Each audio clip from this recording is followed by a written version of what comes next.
The Late Night Alternative with Iain Lee on Talk Radio. We have ways of making you talk. Rockin' Radio, the wall of sound.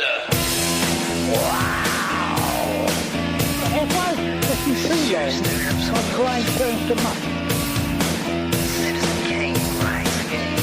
Hip, hip, hip. Stay tuned to this frequency. This is Rockin' Radio, the wall of sound. The music that rocks, the music that shocks. The music that comes to you from everywhere. As this is the music of the land. I love that sound. I love that radio. I love that noise. Radio WOS, the wall of sound. I'm in trouble, I'm in deep. I don't know why you can't sleep. I feel something in my brain. It's this sound that's keeping me sane. I love that music, I love that sound. I love this new channel that fun. I love that record, I love that noise. This frequency is my favorite toy. Radio, wall of sound, coming up from my tower. Radio, wall of sound, 24 hours of power. My head's spinning around, and FM stereo sound. It tells me just who I am. Who's that telegram saying? I love that record, I love that noise. Now my girl rocks with the boy. I love that music, I love that sound. So just play the radio loud. Radio, wall of sound, coming up from my tower. Radio, wall of sound, WOS power. Radio, wall of sound, coming up from my tower. Radio, wall of sound, 24 hours of power. This is Rockin' Radio, the wall of sound. The music that rocks, the music that shocks. The music that comes to you from everywhere. 'Cause this is the music of the mind. I love that record. I love that sound. I love it. I love it. I love it. This is the big one. This is the wall of sound. I love that music, I love that sound. You're listening to Radio Loud, wall-to-wall sound. The music comes to you from all around your head. Look out! I love that record, I love that noise. You think the music's here, it's not. It's inside your head. You are the wall of sound. Radio, wall of sound, coming up from my tower. Here we go. Wall of sound, 24 hours of power. Slade, I think it's 80s Slade. You know what? It might be 90s Slade. It might be.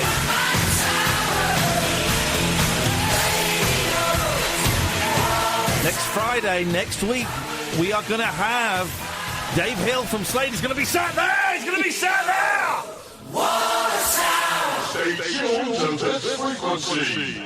03444991000. We've got a Dave Hill boner going. I wonder if he'll touch it if we ask him nicely. I'm so excited, man. So excited. Good evening, dear listener. The Late Night Alternative with myself, Iain Lee. And who are you? Catherine Boyle. 55 years ago this very day, John F. Kennedy died. Assassinated, shot. No one knows the truth. Well, tonight we are speaking to an expert on the unexplained. A guy by the name, you may have heard of him before, he's a professor, Professor Joe Lavens, who's been on before and spoken about aliens and his theories on how the human race started and developed. They're pretty interesting theories. Quite hard to dispute as well. Well, he has written a new book about the John F. Kennedy, I'm going to say assassination in inverted commas. He's got a theory that is, the first listen, it's incredible. Second listen, you go, well, it makes sense. He's going to be on at 20 minutes past 11. So if you've got any questions about JFK, Marilyn Monroe, the 60s, Dallas, convertible cars, anything like that. Professor Joe Lavens is going to be on 20 minutes past 11. He's going to put forward his theory. You can ask him any questions you want. I believe he has illustrations. He's got evidence. He's got actual evidence as well to back up his thing. Evidence that's never been seen before. So that's exciting. If you want to chip in before then with your JFK theories, can I be honest? It's a mystery that has never really excited me. Never excited me. And yet some of our listeners get hard for it. Sally, she of the smoke alarm, she got very excited because Howard Hughes did JFK at the weekend. That's what gave me the idea for it. And then she tweeted. I was kind of in one of those conversations where I was in it, but I wasn't. I don't really want to be in it. But she was tweeting someone going, "Oh well, this week I've got 9 hours of JFK documentaries to watch, and that's just Monday." Bless you. That's just Monday. Wow. Never one that's done it for me. I'm intrigued by the Marilyn Monroe death. Oh, he had her murdered.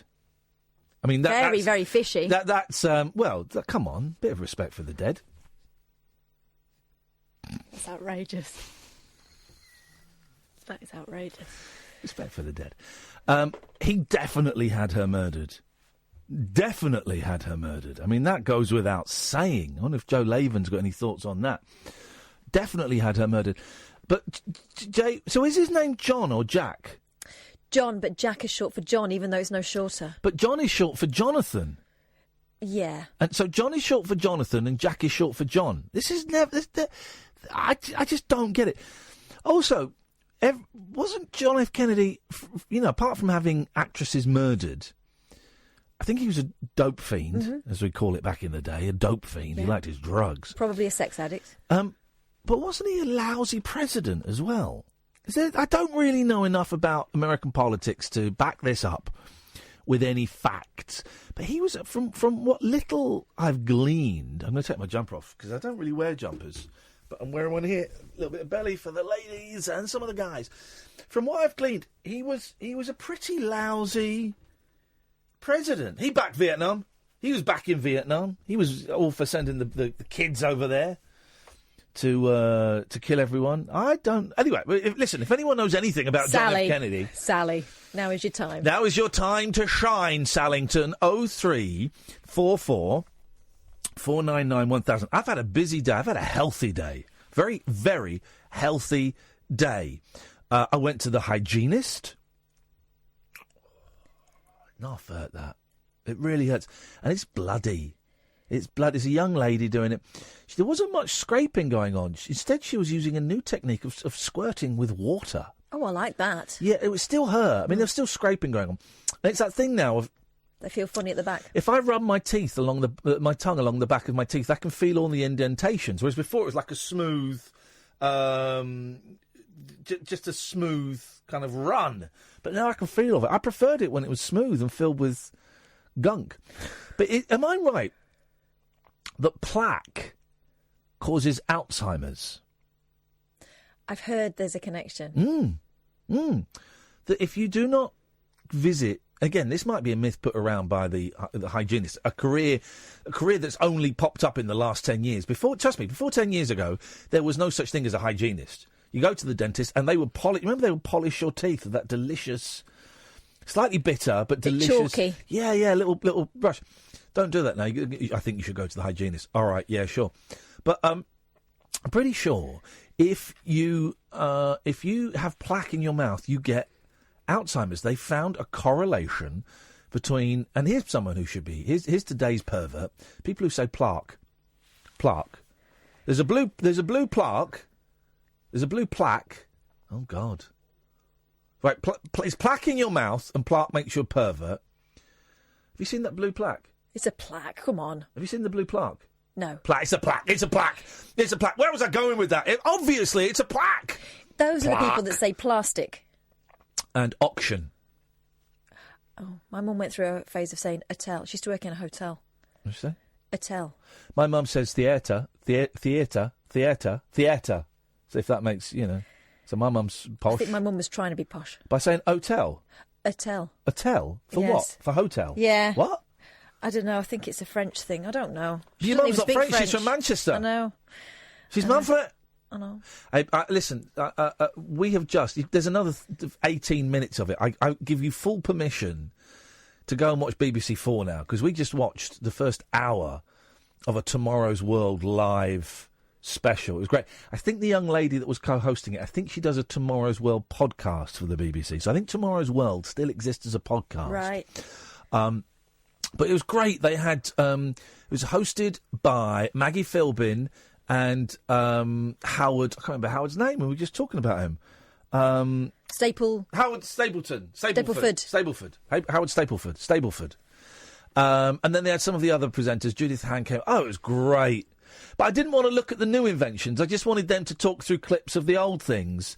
And also they had, not Gordon Sinclair, Clive Sinclair's nephew on, who's invented two things, right? Clive Sinclair invented the Spectrums, ZX Spectrum, and the C5. Well, they had his nephew on, and he's invented two things. One of them's a games machine, another one's a C5. I mean, what? You can't just... I hope that my niece and nephew, my children, never pick up any of my unfinished or failed projects that got rejected by the public 40 years later and try and turn them into something viable. Because there's a reason those projects would have failed. The C5 never was a good idea, and it certainly is not a good idea now. It was too low, wasn't it? So you were, like, snorting everyone's exhaust Well, pipes. you get those bicycles that... Are they called batty riders? No, that's trousers. The bicycles where you're basically lying on the floor, and it's like you're on your back, and you ride like that. And whenever I see a gentleman riding one of those, never seen a lady. It's always a man. Never seen a person of colour either riding one. But whenever I see a man riding one of those bicycles where you lie about 6 inches above the floor, I think, there's a tosser. Because there's no other explanation. It's going to give you a crick neck as well, isn't it? I just think as well, you can't be seen by anybody in a car. No. So my new jam, and I've done it twice in the last week, right, is patrolling the streets like a vigilante in my car, right? This is absolutely true. Sally and Alan are on together. Oh, God. Get ready, Sally. We're going to call you Sallon from now on, you two. Get a room. And then try and escape from it, Sally. Twice in the last... We'll start the show in a minute. 0344 499 1000. Twice in the last week, I have seen people with their phones to the right of the steering wheel on the windscreen, where you'd use it as a sat-nav. Fine. Doing Skype calls. Skype video calls. Naughty. So I have taken it... Naughty. So I have taken it upon myself to make them stop doing those Skype calls. So, and what that involves is getting behind them, flashing a lot, bibbing, and then when they sort of... The guy in the front was like... Today was like, looking in the mirror going, what? And I went, naughty. I actually did that. I wagged my finger, I went, naughty. So going, what? Naughty. And then he's carrying on talking to his missus, and I flashed, and eventually he stopped. The guy the other week did it, and then he stopped, and then he thought he'd got far enough away from me, he started doing it again. So I got up behind him again. I said, whoa, naughty. When did you become the police? It's my... Hey, what the...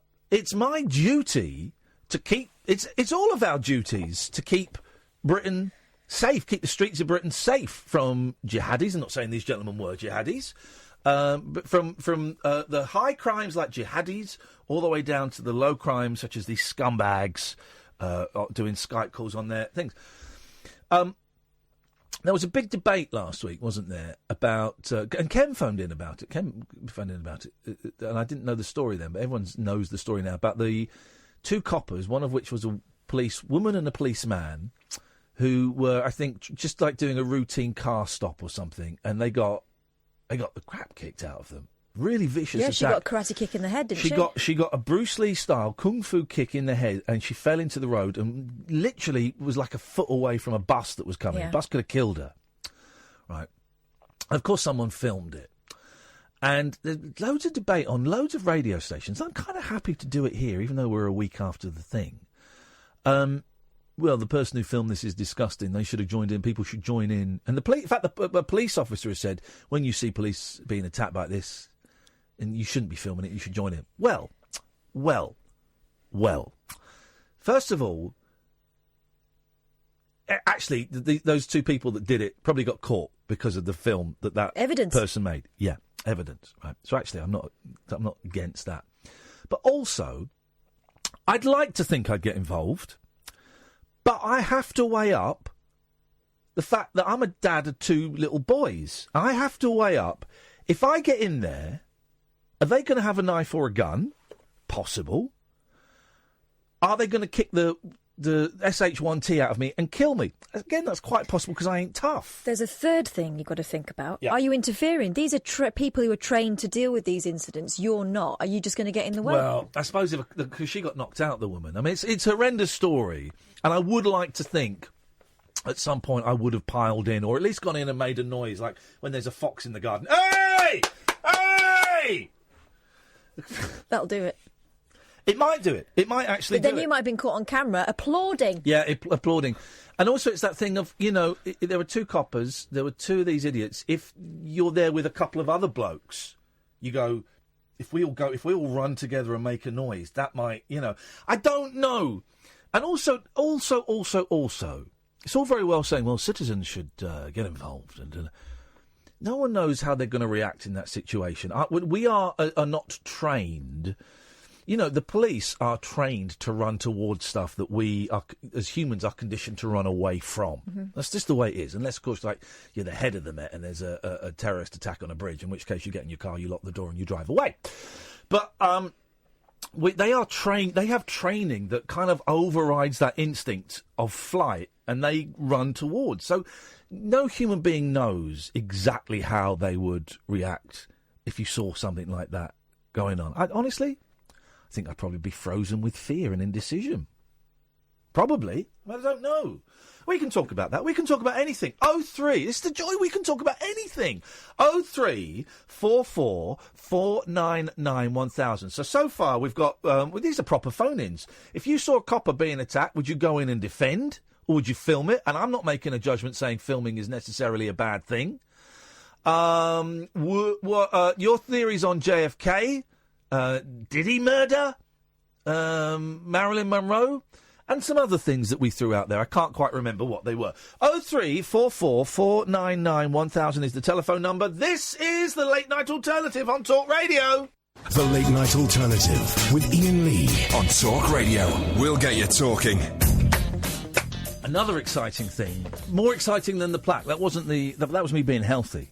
Was getting the plaque done. Another exciting thing is, we went and saw. Oh, man, we went and saw some kittens. I went and saw some kittens.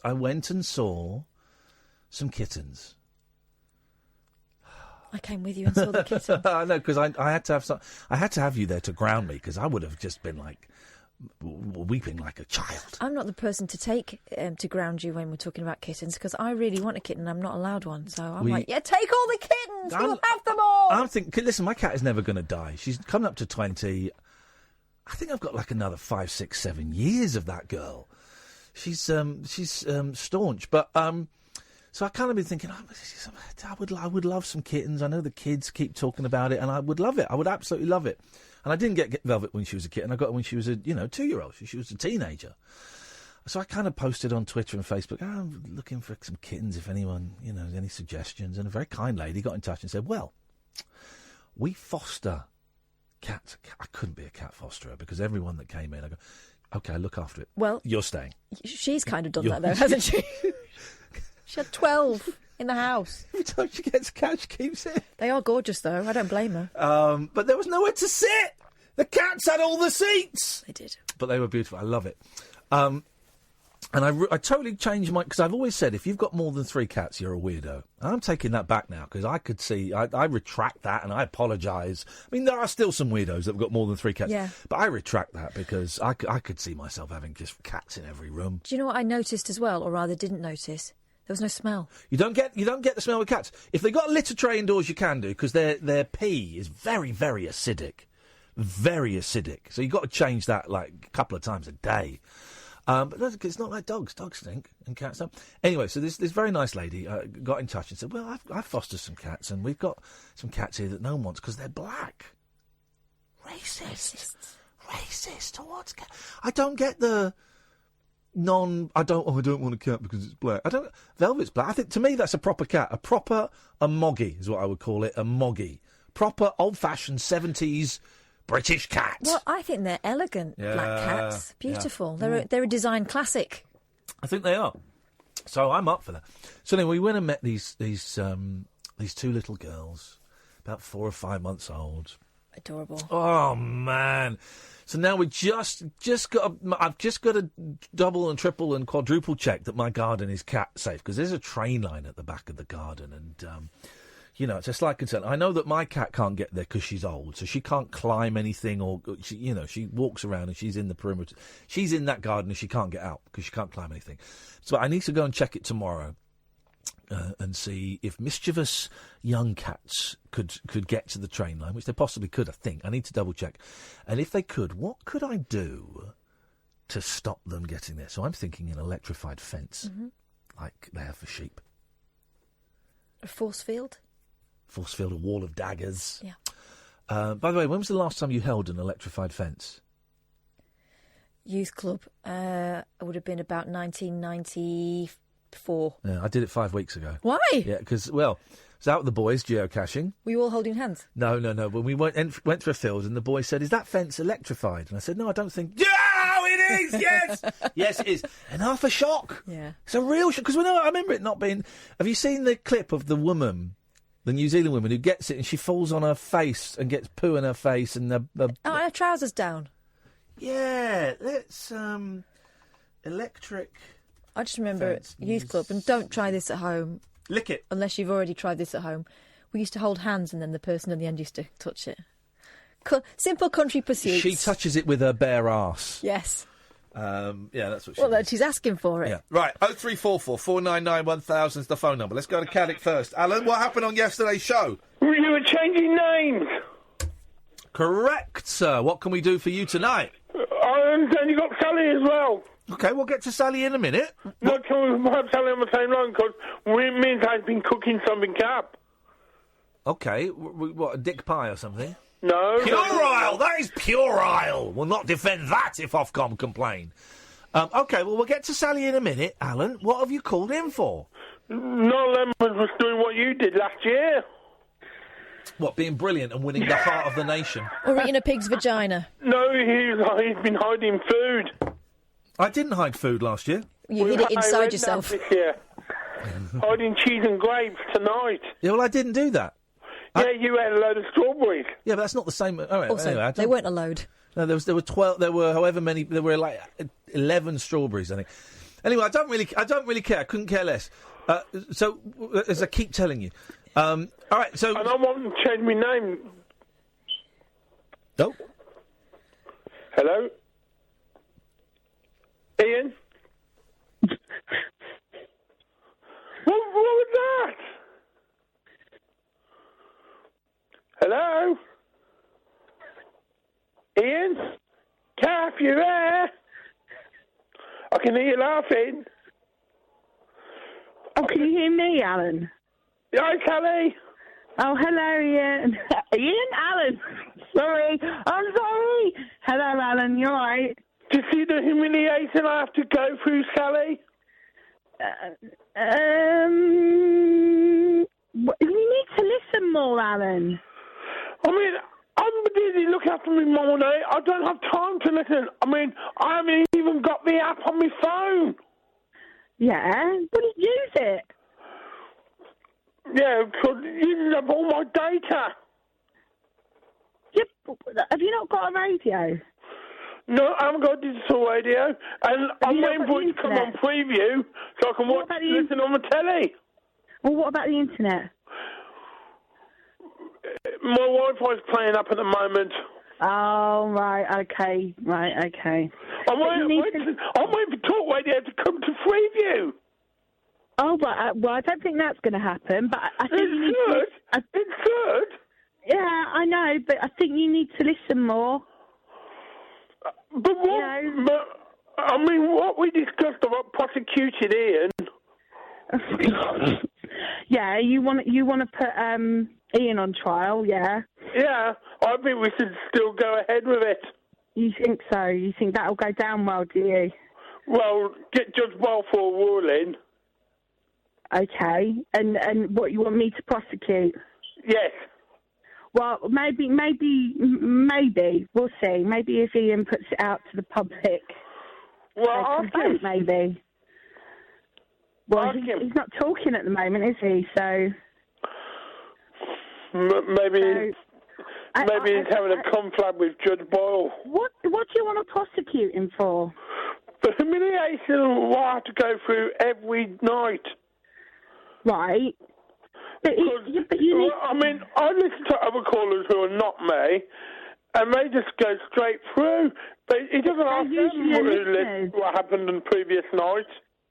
But they listen to the show, Alan. But even if people don't listen, it still lets them on. This is just victimisation. Right. Okay. So you want to prosecute him for victimising you and bullying you then? Right. Okay. Well, maybe I'll have a chat with Iain in a bit about that. Okay. All right then. I know what I'm going to talk about tomorrow night. The one-man vigilante. One-man vigilante. Do you not think that maybe you should talk about something maybe after your call tonight? No, but like I say, I feel that if I pick up when I'm on hold, it's fresh in the mind for tomorrow. Right. But that's my method of madness here, Sally. Right, but that's a bit. You're cheating a bit there, aren't you? Because you're on the phone and listening to it. So I think maybe you should, listen for another 5 minutes maybe, and after your call, and then phone up about that. I think that would go in your favour, Alan. To be quite honest. Well, let's ask the defence, see what they think. Defence, are you there? Hello. You're not Iain. No. Who's that? Me. Yeah, who are you? Hi, Sally. I'm Alistair. Oh, hello, Alistair. How are you, Sally? All right. You're not Iain. Alan. Hi, Alan. You okay? Yeah. You okay? Well, let's have Alistair the question. See what you think, Sally. Well, okay. Well, you go, Sally. Okay, what do you reckon, Alistair? Do you think that we should put Iain on trial? God, it's always difficult, isn't it? It's always a little bit difficult to do that because we could all end up being banned. Yeah. So, yeah, you wonder if Iain and Catherine have to make that decision, I think, first, and then I think Alan, sorry about that, banned, Alan. Well, I've been banned from the post office, I've been banned from the bookies. It could be a hat trick. It could be. I think it's probably going that way. Well, let's get consensus out of the listeners. 344-499-1000. Should we prosecute Iain? Right, okay. Good one, Alan. Iain? Good one. Iain, are you there? Can you help me, please?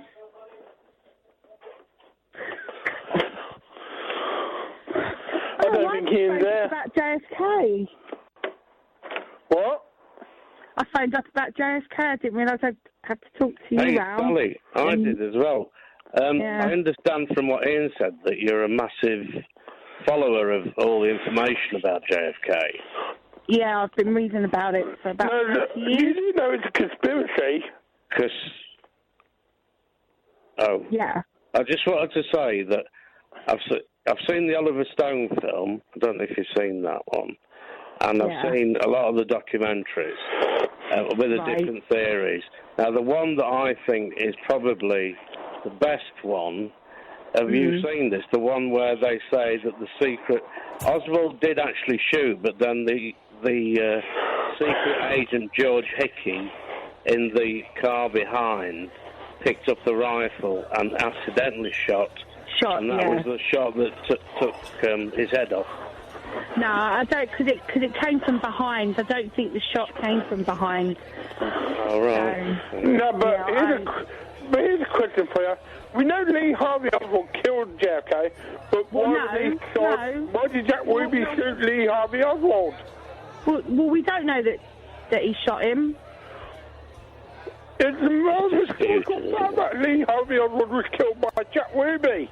Yeah, but we don't know that Lee Harvey Oswald killed Kennedy, do we? That's never been proven. Where's the forensic evidence? But to the master bullet with the rifle that killed JFK. Sorry, Alan, I can't hear you. But it's to the master bullet with the rifle that killed JFK. Right, okay. But no, see, that's the thing, it doesn't match. Yeah, I mean, forensic evidence in the 60s was pretty poor. I mean, today you got better forensic evidence to go on. What's this sound effect that Ian's playing? I've no idea. Where are we?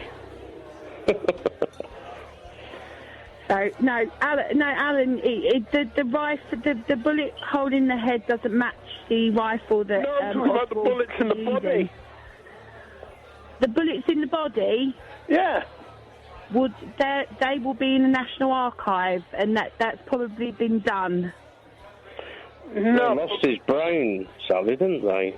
JFK's brain. Yeah, well, they reckon Robert had that removed. Oh, really? But as I said, forensic evidence in the 60s was pretty poor compared to forensic evidence today. I can't hear you, Alan. There's just too much going on. I can't hear anything you're saying. I think we're in the House of Commons. Right. Order! Order! It could be Billy J. Marcus. This isn't quite what I expected. I know, it's different. Anyway, nice to speak to you, Sally.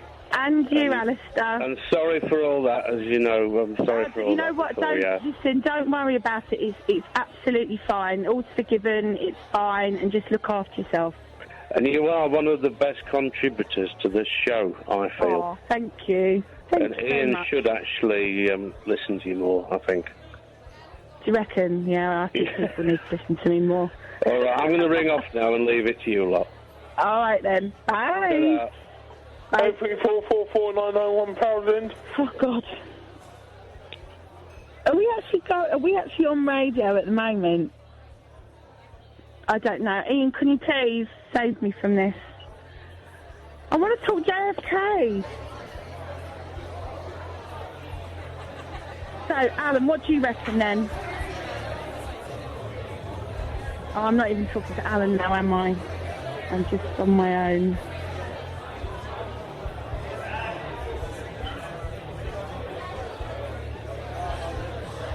Ian.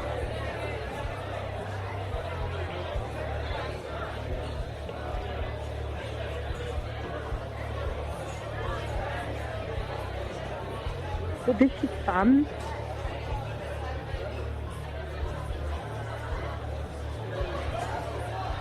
Do you want to talk about JFK or not?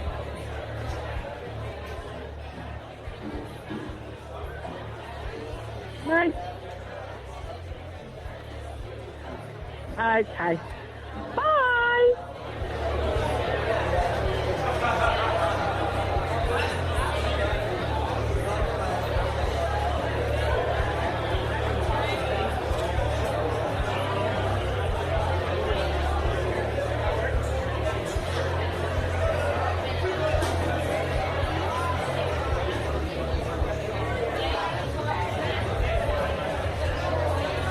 The Late Night Alternative with Iain Lee on Talk Radio.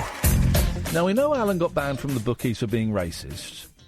Why did he get banned from the post office? That's the question that little pub chat there has prompted. Anyway, we'll be talking to Professor Joe Lavens in 40 minutes, 20 minutes past 11, about his...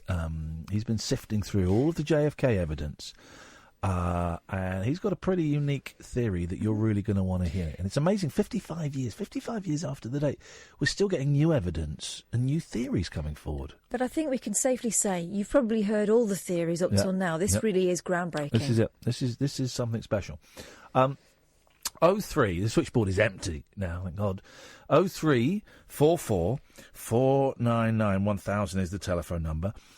We're less than 2 hours away from Black Friday. Now, I've bought some boot polish. Have I got the intention of Black Friday right? No. What is it? Well, unless you wanted your boot polish cheap. Okay. In which case you may be able to bag a bargain. Stay tuned to Talk Radio. We'll be bringing you all the bargains, courtesy of the Sun's consumer champion. Well, it's... So Black Friday is like sales, and of course it goes on a little bit longer than just the Friday now. And of course it's the Friday after Thanksgiving, so that's when it traditionally was, and people go to... What happens in America is they try and kick off the Christmas buying season. So people go to Walmart and beat the crap out of each other just to get a telly. Yeah. Right. And here's the question I want to ask, okay? Is there actually such a thing as a bargain? Now, a lot of these stores will have one TV that costs 600 quid for 80 quid. Yeah. Right, one. I heard B&M are doing a Dyson for £100 that should be like 225. Okay, that's great. Right, but just like one of them, that's the thing that lures you in. Exactly. And you get the guy, we sold out. As long as they sell one, they're within the law, I guess. And I'm sure those guys are doing it legitimately. But all other... I don't believe sales. Because the consumer law, for something to say 50% off, right? This is reduced from £100 to £50, right? Isn't it that it can cost like £50 anyway, but as long as it's been on sale in one branch of their stores for 3 weeks or something at £100, then you can legitimately and legally say, oh, it's reduced to 50%. You can have a store in London that's got this TV reduced by 50%, was £100, now £50. But the only time it was ever on sale for £100 was in their, I don't know, their Kilcurdy. Kilcurdy, is that a place? Kilcurdy. Oh, okay, well, I prefer Kilcurdy. The Kilcurdy branch for 3 weeks for 100 quid at the back of then that counts as a sale. Is there such a thing as an actual bargain? Is there ever such a thing as a real bargain? Dear listener, this is proper phone-in topics tonight. Dear listener, have you ever got a real, genuine bargain? I tend not to buy new video games now. I bought a couple recently and they were rubbish because they're 50 quid.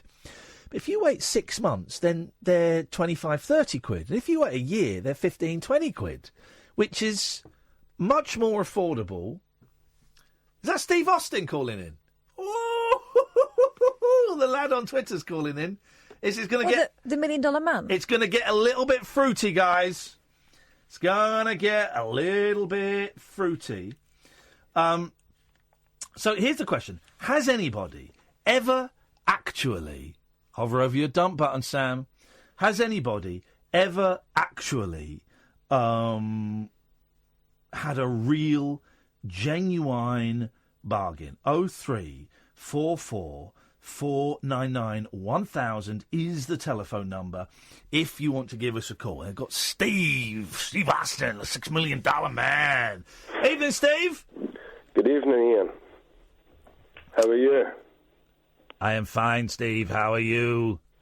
Well, I'm a bit peeved off because you just got my banned off Twitter. Oh, mate, I'm sorry about that. Not really. Yeah, well, but it was okay for you to abuse me on Twitter earlier. I didn't threaten you with physical violence, which is oh, come on, man. Dude, you threatened me with physical violence, and listen, you're not banned for Twitter forever. It'll only be for 12 hours.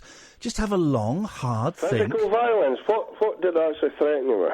Dry your eyes, arsehole. Why the F would I call you? You're a nobody with a bunch of idiot followers. Now, F off before I put your face in. #Winker. F off before I put your face in. That's a physical... Hey, listen, dude, I'm cool with it. Just go and sit in the sin bin, go and chill out, and just have a long, hard think about what you said and why you got suspended. So anyway, what the hell's pissing you off tonight, Ian? Nothing. As usual. Nothing is peeing me off. Twitter suspension boy. It doesn't bother me, son, and I'm a lot older than you, so... Well, hang on, you just phoned up to complain about me getting you booted off Twitter, yeah, so... I think it's pathetic, because it's okay for you... Well, I didn't threaten you and with the rest of the idiots on Talk Sport, Talk Radio... Get the station right? It doesn't matter, I did get the station right. You didn't, you said Talk Sport. And I said Talk Radio straight after it, so don't I just... So you got it wrong, you got it wrong, and you corrected yourself, that's progress. I never got anything wrong. You did, son. You said Talk Sport. No, No, I said and. No, you didn't say and. You said Talk Sport, Talk Radio. You didn't say Whatever. and. Whatever. Just accuracy is correct. Is really important when you're putting forward an argument. Listen, I didn't threaten you with physical violence. You didn't have the brains to engage in a witty debate. You got physical. Witty? You got abusive. On your station, witty. This was on Twitter, not on the station. Doesn't matter. Well, it does, because that's what we're actually talking about. But you're doing it now on your... Yeah, but I was referring... radio station. Dude, I know this is a really tough concept for you to grasp. I was referring about the thing that had happened earlier in the past when we weren't on the radio. Okay. That's what I was referring to. Okay. You got it? Yes, I've got it. Okay. So what's your beef? Why are you so angry, Steve? Chill out, man. I'm always chilled. You don't sound very chilled, and threatening people to put your face in. Hashtag No, you were winker. just annoying me.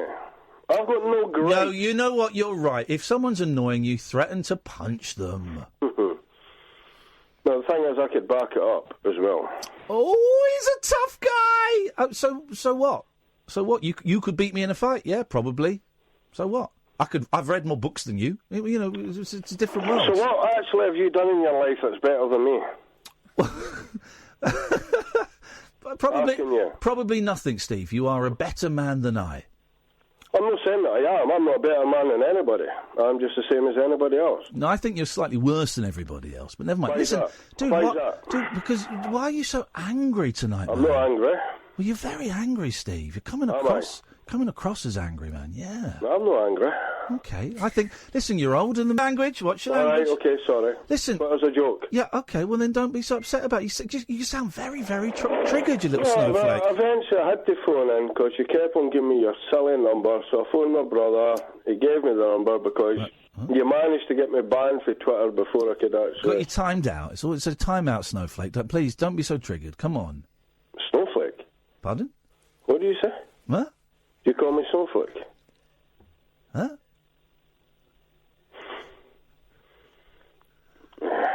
What if I did? What if I did? You sound so triggered, man. No, I just think you're pathetic, mate. Okay, well, I'm not the one who's getting upset at being called a snowflake. I'm not getting upset. You phoned me back. You're paying for it. Yeah, we pay for it. That's how it works here. That's the way the show works. Well, that's good. Okay, so what were you getting so angry about on Twitter? You're very, very angry. What to start with? What? Ah, right, okay. Now I can remember. You can remember now. And now he can remember. Okay. Yeah. Do you want a cup? Do you want a cup of coffee to go with that, Steve? No. Okay. I'll just drink beer. Okay. Yeah, I know. I can tell. I can smell it from here. Could you? I could smell your ass for here as well. But why are you smelling my ass for? That's a bit weird. Stop sniffing my bumhole, you dirty boy. Oh, shut up, Iain. Why do you have to make so much? See, you're like Durham. Cleverer than you. Yeah, I know. Thanks for your call, Steve. Oh. We got that dump as well. It ended, for those who missed it, it ended with him telling me to F off and hanging up. Who'd have thought it? Who'd have thought?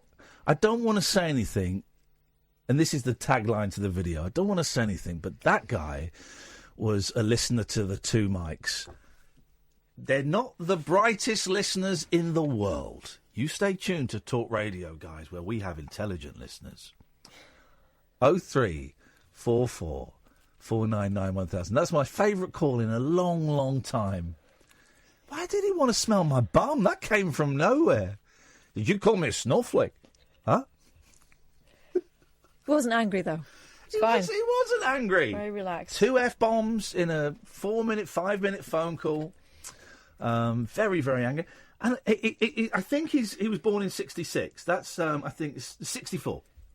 Because his Twitter handle's got 1964 in it. So he's 10 years older than me. So he's 55, 54, 55. 54, yeah. And he's really upset that he's just got a little time out. It'll be 12 hours, 24 hours from Twitter. A grown man. Very upset.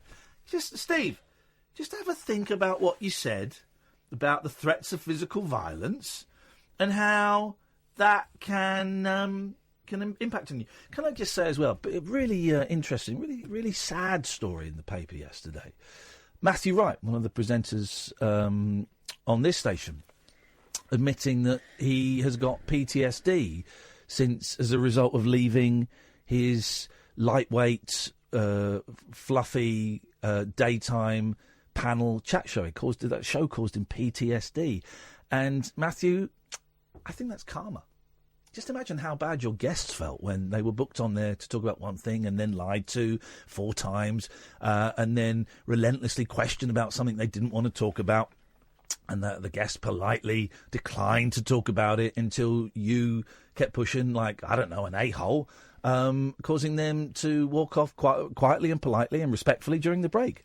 And you've got PTSD? I feel sorry for your guests. 0344 499 1000 is the telephone number. Good evening, George. Good evening. Now, you're not going to start throwing F-bombs around, are you? I never do. Good. I've had trouble with my phone. I've not been able to tune into your programme at all. So how's everything been going? It's been a really good, very friendly, warm, loving show so far. I'm very, very proud of it. And at 11:20, we got a professor on to talk JFK. Oh, good. Yeah, it should be a lot of fun. Conspiracy theories, I suppose. No, scientific evidence this time. Oh, good. Yeah. Good. I've been working, or just started working on a song I'd like to... Please sing it. No, I'm not going to sing it. Oh. I've got it's going to be structured. It's going to be made up of 132 words, rhyming words. All of them end with the letters TIC. Tick. Yeah, and it's going to be called Ticks in Time. Ticks in Time? No, just... Oh, you were stammering. Sorry, apologies. Was I? No. Ticks in Time. And I've got the first... It's going to be 33 lines or words in quartets, so to speak. And I've got the first and the last line. And I'd like to put it out there, and anyone can fill in the other 31 lines. Do the work yourself, you lazy poet! No, it's lazy poet. That's a great insult. You're such a lazy poet. Okay, go on.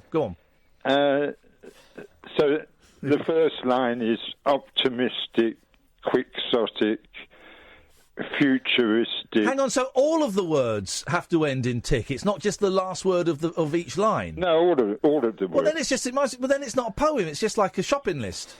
No, it's a poem. It's poetry. There's I think 3,016 words that end in tick. So I'm saying we're only looking for 132.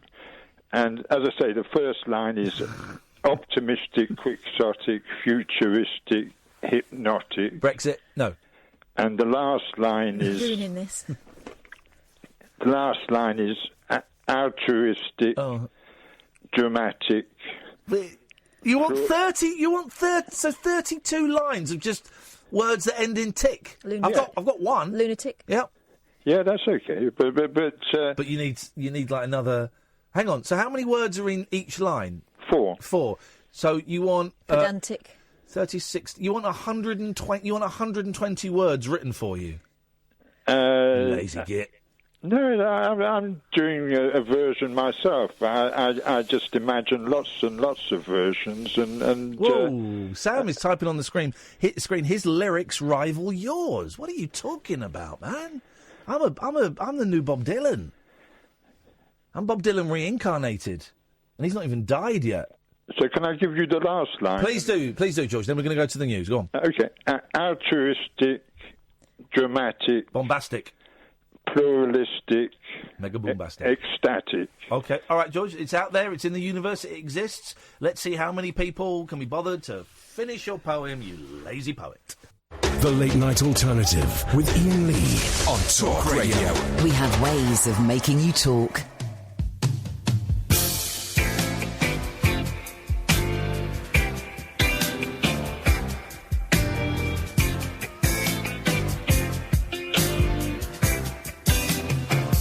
I was tired of my lady. We'd been together too long. Like a worn-out recording of a favorite song. So while she lay there sleeping, I read the paper in bed. And in the personal columns, there was this letter I read. If you like pina coladas and getting caught in the rain, if you're not into yoga, if you have half a brain, if you like making love at midnight in the dunes on the Cape, then I'm the love that you've looked for. Write to me and escape.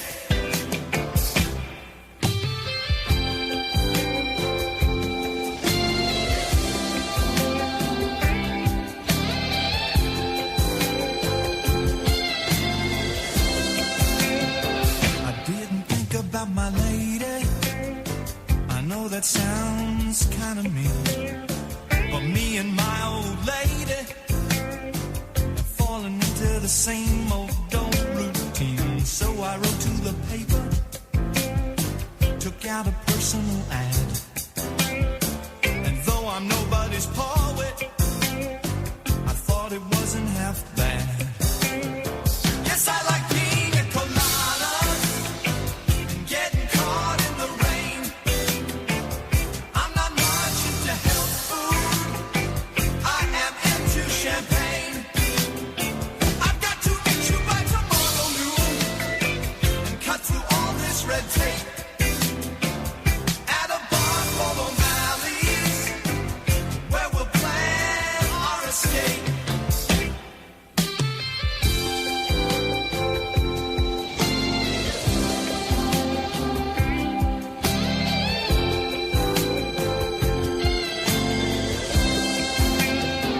So I waited with high hopes, and she walked in the place. I knew a smile in an instant, I knew the curve of her face. It was my own lovely lady, and she said, oh, it's you. Then we laughed for a moment, and I said, I never knew that you like pina coladas and getting caught in the rain and the feel of the ocean and the taste of champagne. If you like making love at midnight in the dunes on the Cape, you're the lady I've looked for. Come with me and escape.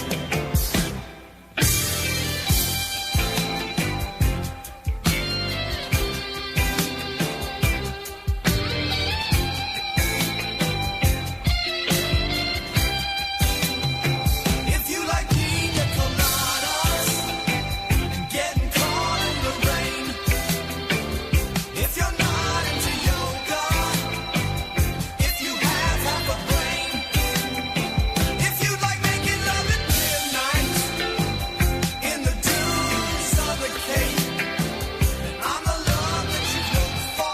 Remember we did a whole show dissecting that? Yes. People got furious.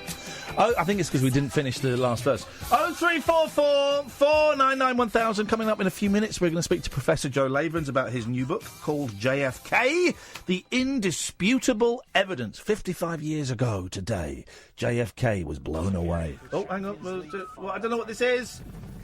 It's an advert. Where's the thing? Ah! Can we stop that? Stop it. Good. Okay. 55 years ago today, JFK was blown away. And this is a recording of what happened that day.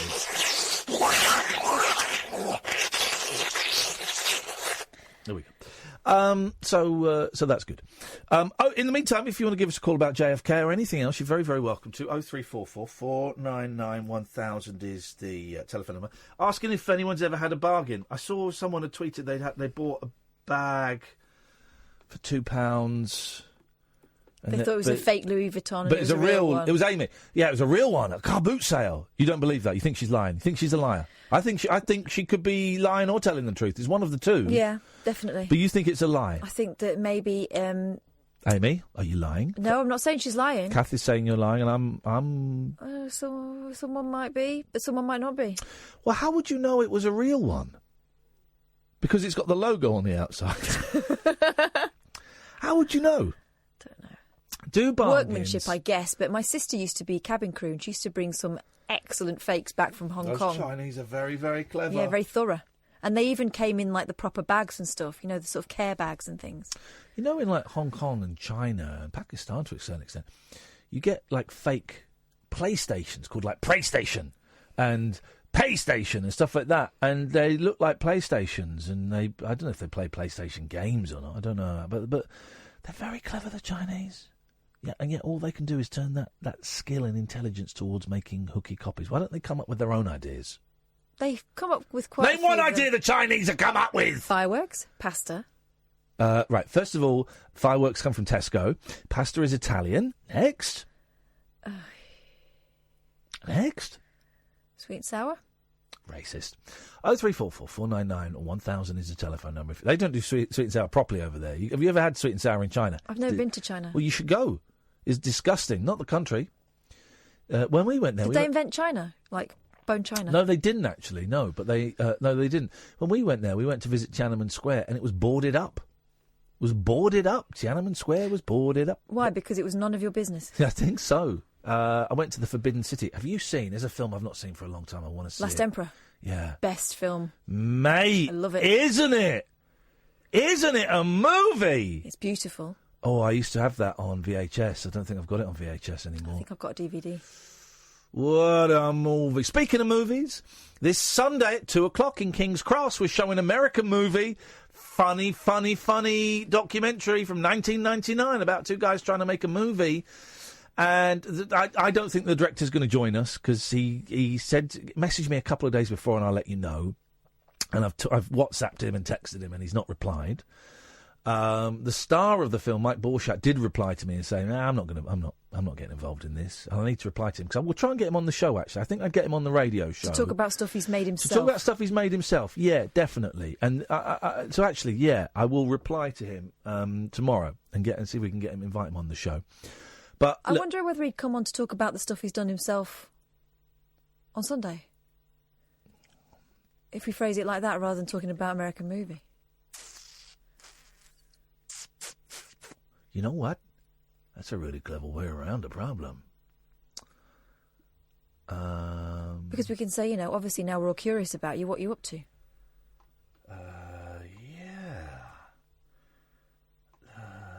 His email is, Ian, hope you're doing well. Unfortunately, I don't get into anything to do with projects I myself didn't make. It's just not for me.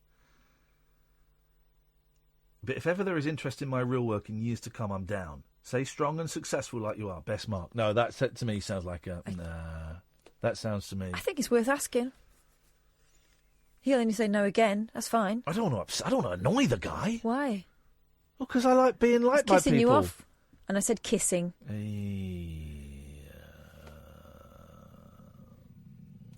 0344 499 1000. Anyway, if you want tickets, to be honest, there's loads.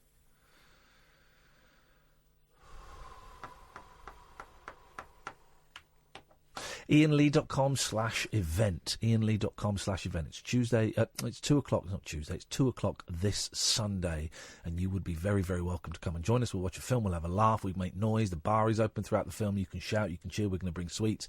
We'll do a song at the start, and there'll be some prizes. And I'll have a load of Imani Coppola CDs, which you can come and buy for a tenner, cheaper than you'll get anywhere else. So that's got to be good news, hasn't it? So what have we talked about so far? JFK, we've talked about movies, we've talked about conspiracy theories, we've talked about has anyone ever got a real bargain? Catherine, what have you got in your little thing? I'm going to send Mark an email. Are you dating a psychopath? No, a sociopath. These are the signs to look out for. From being charming to struggling to hold down a job. The Aussie psychologist Dr. Marnie Lishman has revealed the dating red flag, so please make a note. Sociopaths can be irrational, aggressive, dangerous and often feel no guilt about hurting others, but on the flip side, they can also be incredibly charming, charismatic and excellent liars. Research has shown as many as 1 in 25 people have the traits of a sociopath, so are you dating one? Speaking to female, Aussie psychologist Dr. Marnie Lishman has revealed the signs to look out for. So it's a little bit of psychological fun diagnosing people. She warns that sociopaths often have a form of antisocial personality disorder and can harm others without even realising it, often with no remorse. So here we go. First sign to look out for, the charm offensive.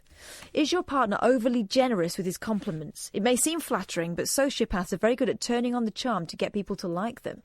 Dr. Lishman says they do appear functional and are often charming and successful, but deep down they are unconsciously driven by shame and guilt.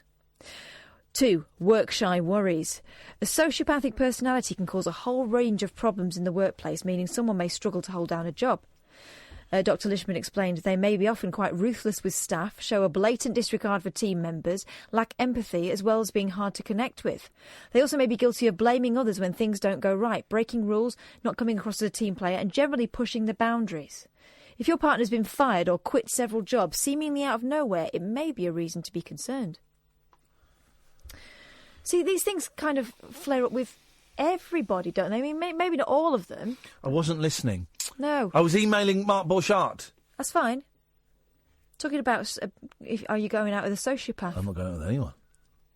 Manipulation and control are two of the defining characteristics of a sociopath, but of course it's harder to realise it's happening to you. Well, hang on. There are elements of manipulation and control from each partner in every relationship to varying degrees. Exactly. So, like the first one was, are they showering you with compliments to get what they want? Yeah, that's kind of what happens at the beginning of a relationship, isn't it? Showering you with compliments to get what you want? Well, that's...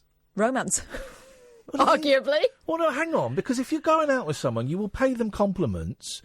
because you want them to feel good. You want them to feel good so that they will continue the relationship with you, which might mean sex, it might mean going out for a meal, it might just mean sitting and watching.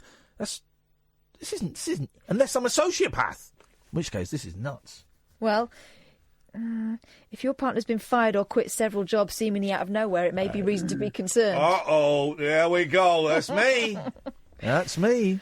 Battle of the sexes. Sociopaths tend to share the above traits, but men and women express themselves differently in other ways. Female sociopaths tend to express more emotions and can come across as nurturing, attentive and flirty, but are generally more manipulative.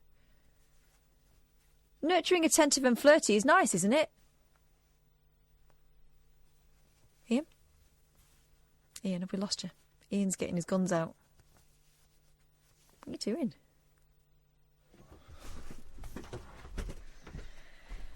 You carry on. I've come to the end of my list. I think that I might have to add something on here if they suddenly break out into 2 tickets for the gun show in the middle of a conversation, which they've not really been paying attention to be honest. I mean, this is happening. This is a 45-year-old man flexing for the cameras, which may or may not be picking it up. But still, it's making him feel good, and that's what counts. Oh no, what are you getting out now? Showing the guns. The right gun there has been flexed. Yeah, he's not a new man. There's armpit hair there. All right, now he's... Oh, God, now he's getting his pecs out. I think that's what we call them. Very tiny nipples, I've noticed with Ian.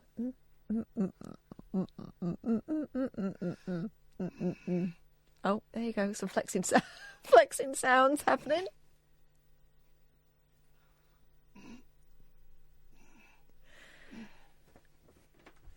Oh, don't, because that he's taking a squat position, and I know what that generally means. I'm just going to move out of the way.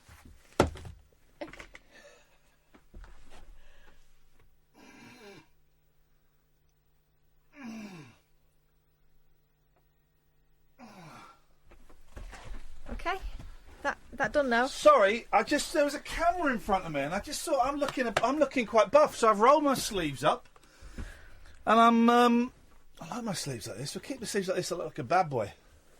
I need a packet of smokes. I mean, this looks like a packet of smokes if I roll it up in there. No, looks like your wallet. Like James. Looks like you got a sandwich in your sleeve. Like James Dean, isn't it? Yo. Stay cool. This is, screw you guys. Late night conversation worth losing sleep over. The Late Night Alternative with Iain Lee on Talk Radio. We have ways of making you talk. 854. Right, let's call Professor Joe Lavens. We've had him on before. Friend of the show, I think it's fair to say. Hello Been there. on the show several times. Hello, can I speak to Professor Joe Lavens, please? That is me. Is that Iain? Hi. Yes, it is, Professor. It's lovely to talk to you. You're live on the air. We've had a little... I've just got to say this. I know you know this, but the rules of the British radio are we've had a little bit of bad language this evening, so I just have to remind all of our guests and contributors, please... okay, I understand that. Lay off the curses. Catherine is here Certainly. with me. Hello there. Good evening. Hello, Joe. Professor, sorry. Yeah, it's great to have you on, Joe. Whereabouts are you in the world at this this precise moment in time? I'm in London. I'm in London at a symposium, and I'm just here. I'm just down the road. I'm staying at the Langham Hotel. Oh, fantastic! So I just had some nice dinner, and I'm upstairs. I'm just waiting to speak to you. That's lovely. Well, I'm here partly on a tour to advertise my book. The JFK Indisputable Evidence, which is precisely about John F. Kennedy. Of course, it's 55 years since he was assassinated at the Dealey Plaza in Dallas. It's before we get to your theory on it. Pardon, yeah.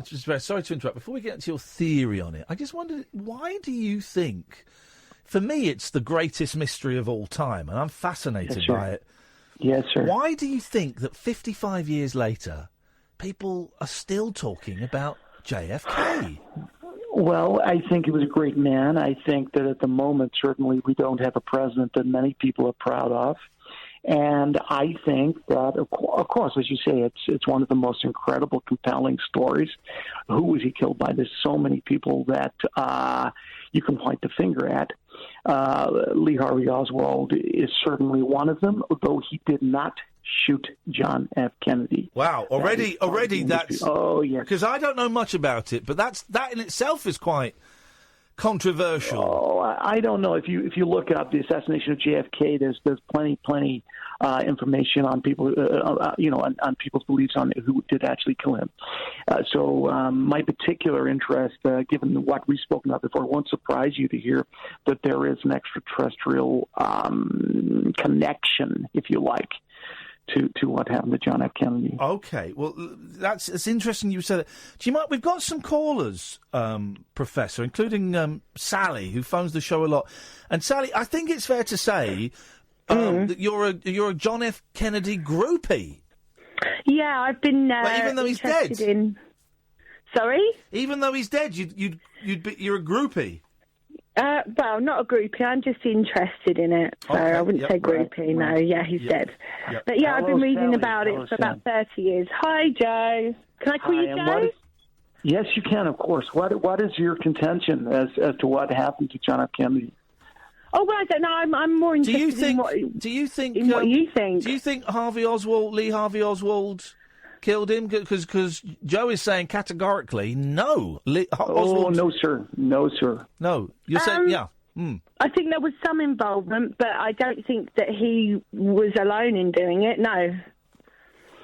Okay, well, there have been many the people, the business of the grassy knoll, that someone with an umbrella, Rafael Cruz, during his presidential campaign, Donald Trump insinuated that Senator Ted Cruz's father was connected with the assassination. Really? Yeah. Oh, yes. Wow. The CIA, the mafia, the KGB, Lyndon B. Johnson. The Cubans. Even Jackie Kennedy herself, the Cubans.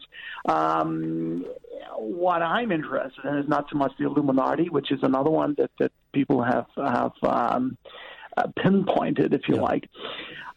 It is my contention, and Sally, I don't know if you look this up, you only have to look up JFK and aliens. But he had certainly dug deep to see whether aliens had come to America, to our planet beyond the celestial realm. And as you'll know from my previous, the celestial realm, you'll know from my previous book, Dawn of the Hybrid Superspecies, it is my contention that an alien came down and done it with a monkey. And so are these the ones that have the willies on their head? I beg your pardon? The willies on their head. There was a proboscis, there was a proboscis. So for those who missed you were on the show before, Professor, your theory is, and you actually had photographic... That's Sally's smoke alarm. Sally, that smoke alarm is not right. You're on. You actually had photographic evidence that proved that an alien came down from space and, what was it, done it with a monkey? And that's how humans started. That is correct. And do you think that those aliens, shot John F. Kennedy?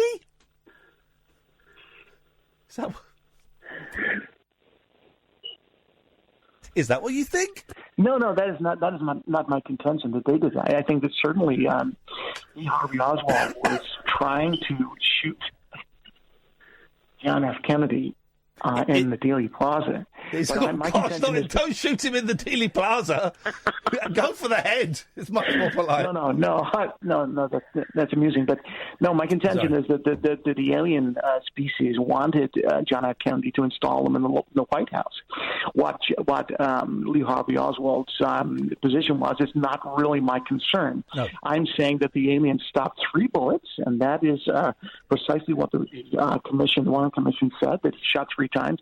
I'm saying that they prevented somehow the bullets reaching him. I've looked at all the people who could have done it. William Robert Greer, who was driving, the people in the front, his wife. Lee Harvey Oswald certainly wasn't. It certainly wasn't the CIA. And I'm saying that it was John F. Kennedy himself who shot his own head up. Right. What? Okay. I'm saying that JFK himself shot himself in the head. Wow, this is a theory This is a unique theory. It's one that you've certainly never heard before. So you're saying that yes, Lee Harvey Oswald fired 2, possibly 3 bullets. Sir. 3 bullets, yes. The aliens put up like an invisible force field or something to stop those bullets hitting JFK, and at exactly the same time, JFK decided to commit suicide. What you don't understand, what had been happening to John F. Kennedy at the time. The aliens certainly got hold of him, attaching orbs to his balls and that. And I think that he certainly was on some kind of different mind plane to the rest of us, and he knew exactly what was happening. Right. Okay. He was all around the balls and gooch area. Could I just point out that there wasn't 3 bullets shot that day, and that in fact the House Committee for Assassinations have a recording that there was at least 4 and up to 6 bullets shot that day. Interesting. What do you say to that? Tell the aliens that. Tell the aliens that. They're the ones. No, you're the one spouting this. So well, you're spouting it. You seem to know there were 4 bullets. Were you there? Are you entirely innocent?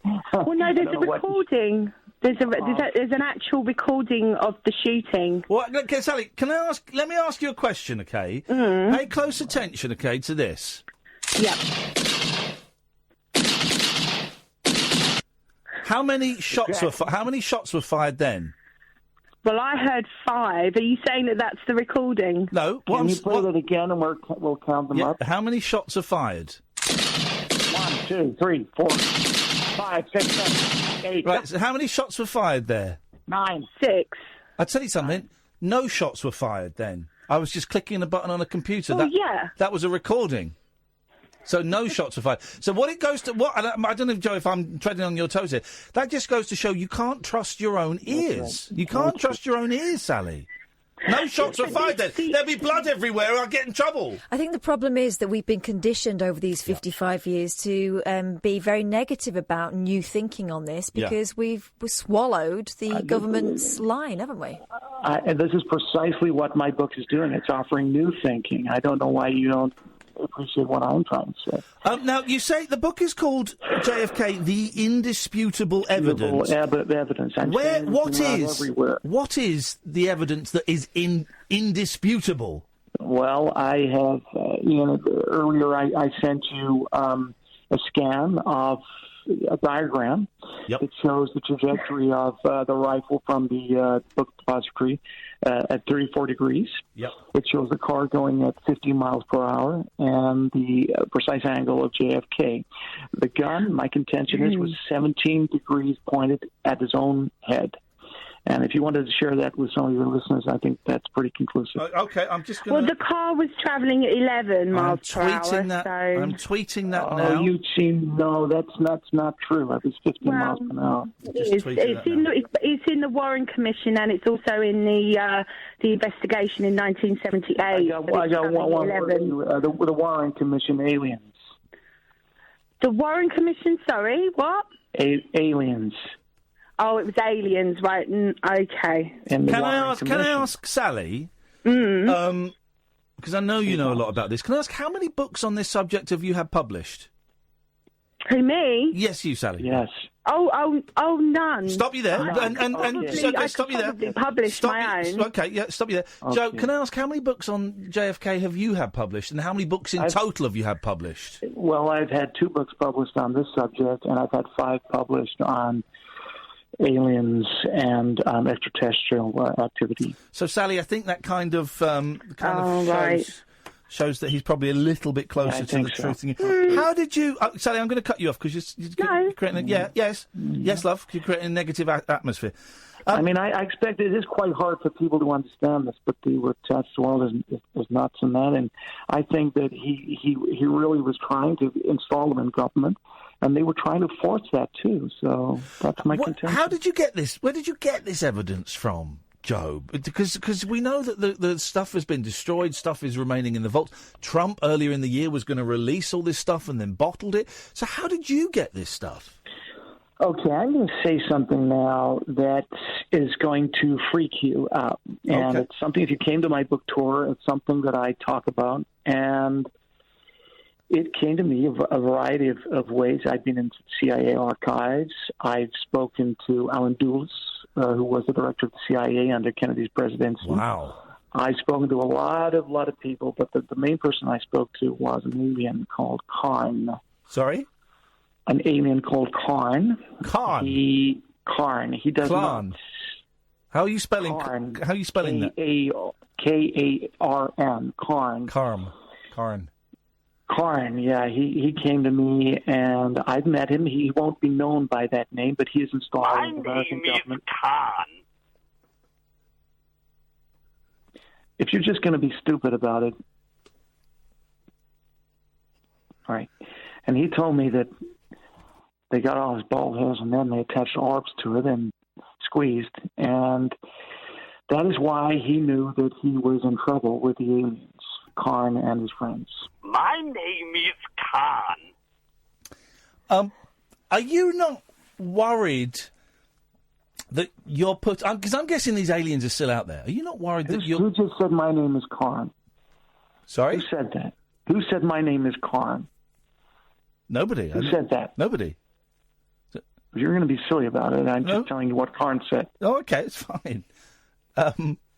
Right. Very dusty in this studio. Are you not worried, Joe, that you are putting your own life at risk here? That maybe there's an alien Jack Ruby out there that's going to come up and laser you? Jack Ruby was an alien. Was he really? Jack Ruby was an alien. Wow. Jim Lavelle, the guy you see, the homicide detective with the white hat, he's an alien. Yep. Another bad hat. He's basically passing signals to a craft that Karn tells me is just hovering above the stratosphere. Oh, have no problem about that. That is a given. Yeah, but the question I asked was, are you not afraid for your own life now that you're getting the indisputable evidence out there? Well, no, because Karn is looking after me, and I meet Karn every now and then, and he tells me what's happening. My name is Khan. Now, who said that? Who said that about Karn just then? I just heard that. Someone just said my name is Karn. Wait. Did you hear that? I heard it. I didn't hear anything, no. Where do you meet... Where do you meet Karn? Karn came to meet me at MIT. Hello? What, the furniture place? No. That's MFI. Massachusetts Institute of Technology is where. Okay. And what does he look like? He looks pretty like anyone else. Okay. But he's got tentacles and something. got a tentacle coming out of his. And when he came in, when he first introduced himself to you, what did he say? My name is Khan. Right, who said that? Someone just said, my name is Karn. That is what he said. Okay, well, you're probably just imagining it. It's probably the voice in your head imagining it. Is it what tentacles where? Coming out of his anus. Curling up. Oh. And when he's pleased to see you, they curl right up. And when he's angry, they curl right back out again. He'd be very angry with you now. I think we've got to leave it. Joe, listen, it's always great to talk to you. Professor Joe Lavens. The book is called JFK, The Indisputable Evidence. That's right. What are you working on next, Joe? What's the next big project for you? I'm going to do a book with Karn. And we're going to come there and we're going to present it on your show. And it's all about... My name is Karn. No. I'm not bringing Karn if you're going to say my name is Karn. You just said my name is Karn. I didn't say anything, Joe. I'm just listening. Well, someone did. Karn would be very, very welcome here as long as he's kept his tentacles. Very angry. His tentacles have gone curl out of his anus and smack you in the face. Okay. Well, Joe, it's lovely. My name is Karn. Yeah, I heard that again. Okay. And my name is Karn. Someone's just said my name is Karn. Okay. Joe, it's lovely to talk to you. I guess the book is available from all good bookshops and online, Amazon, and all of those kind of places. That's right, HarperCollins. I'm on a tour at the moment. Okay. And I'm going back soon. But thank you for your time. Thank you so much, Joe. Great to talk to you. Thanks a lot. Take care. Thank you. Thank you, Joe. There we go. Bye-bye. It's Professor Joe Lavens with his unique theory. Go and check his book out, JFK. The Indisputable Evidence. My name is Khan. The wild man of late-night radio. The Late Night Alternative with Iain Lee on Talk Radio. We have ways of making you talk. 03444991000. The psychology behind Black Friday is it makes you think, oh, I might as well. Because I'm thinking, was there anything I want? No. Come in. No, there's nothing I want. But I'm thinking, maybe I'll have a little look-see. I don't trust the prices on Amazon at all, and I'll tell you for why. I've got this tiny little record label, 7A Records, that me and my friend Glenn do. Hello? Is that me? My stomach. I think that was me. I felt that in me. Was it? I think that was me. I thought it was me. And we make CDs. And do you know what? I know so little about how this company runs that I run. I don't know how much we sell the CDs for, but I think we sell the CDs for around like $4.50 or something. So and albums we sell for more, but we sell them for like $4.50 or $4.50 or something like that. And then we have a company that then sells them to places. So we've got this Imani Coppola CD out, right? Which is like this sort of greatest hits thing. And so we got it for $4.50. We sell it for $4.50, and it costs us something like it costs us something like £3.50 to make. It's a very rough cost. It costs us £3.50 to make per CD in terms of licensing the tracks and the art and everything. And we sell it for £4.50, so we get like £1 a CD, probably a little bit more than that actually. And then they get sold to Amazon, and they get sold to all these different places, and they then put their own prices on. So Amazon are selling this CD that we have sold to them for £4.50. They're selling it for £21.99. £21.99. And we can write to them and say, you got that pricing's a little bit crazy, but they're under no obligation to change it. They make up their own price, so they think they can get a profit of £16 or whatever it is per CD. Now, there's another place that's selling it, Key Mail Order, and there it's $11.99, which makes sense. So we, of course, point everyone to the cheapest place, and people go, well, but we want to go to the place that gets you the most money. And we say, no, we've made our money. We have made our money by selling it to them. If a place sells out and puts in another order, then we get more money. But when you buy it, we don't get any of that money. We've got that money already. And so Amazon put on their own crazy prices. Now, the thing for normally Amazon in this country, prices have been quite good for us. But this is insane. And how it hurts us is most people buy their music now on Amazon, right? And they go on Amazon. If they're just scrolling through, or if they buy something and it recommended this Imani Coppola album, they go, I'll have a look at that. It's £22. I don't think I bother. So we lose all of the kind of casual...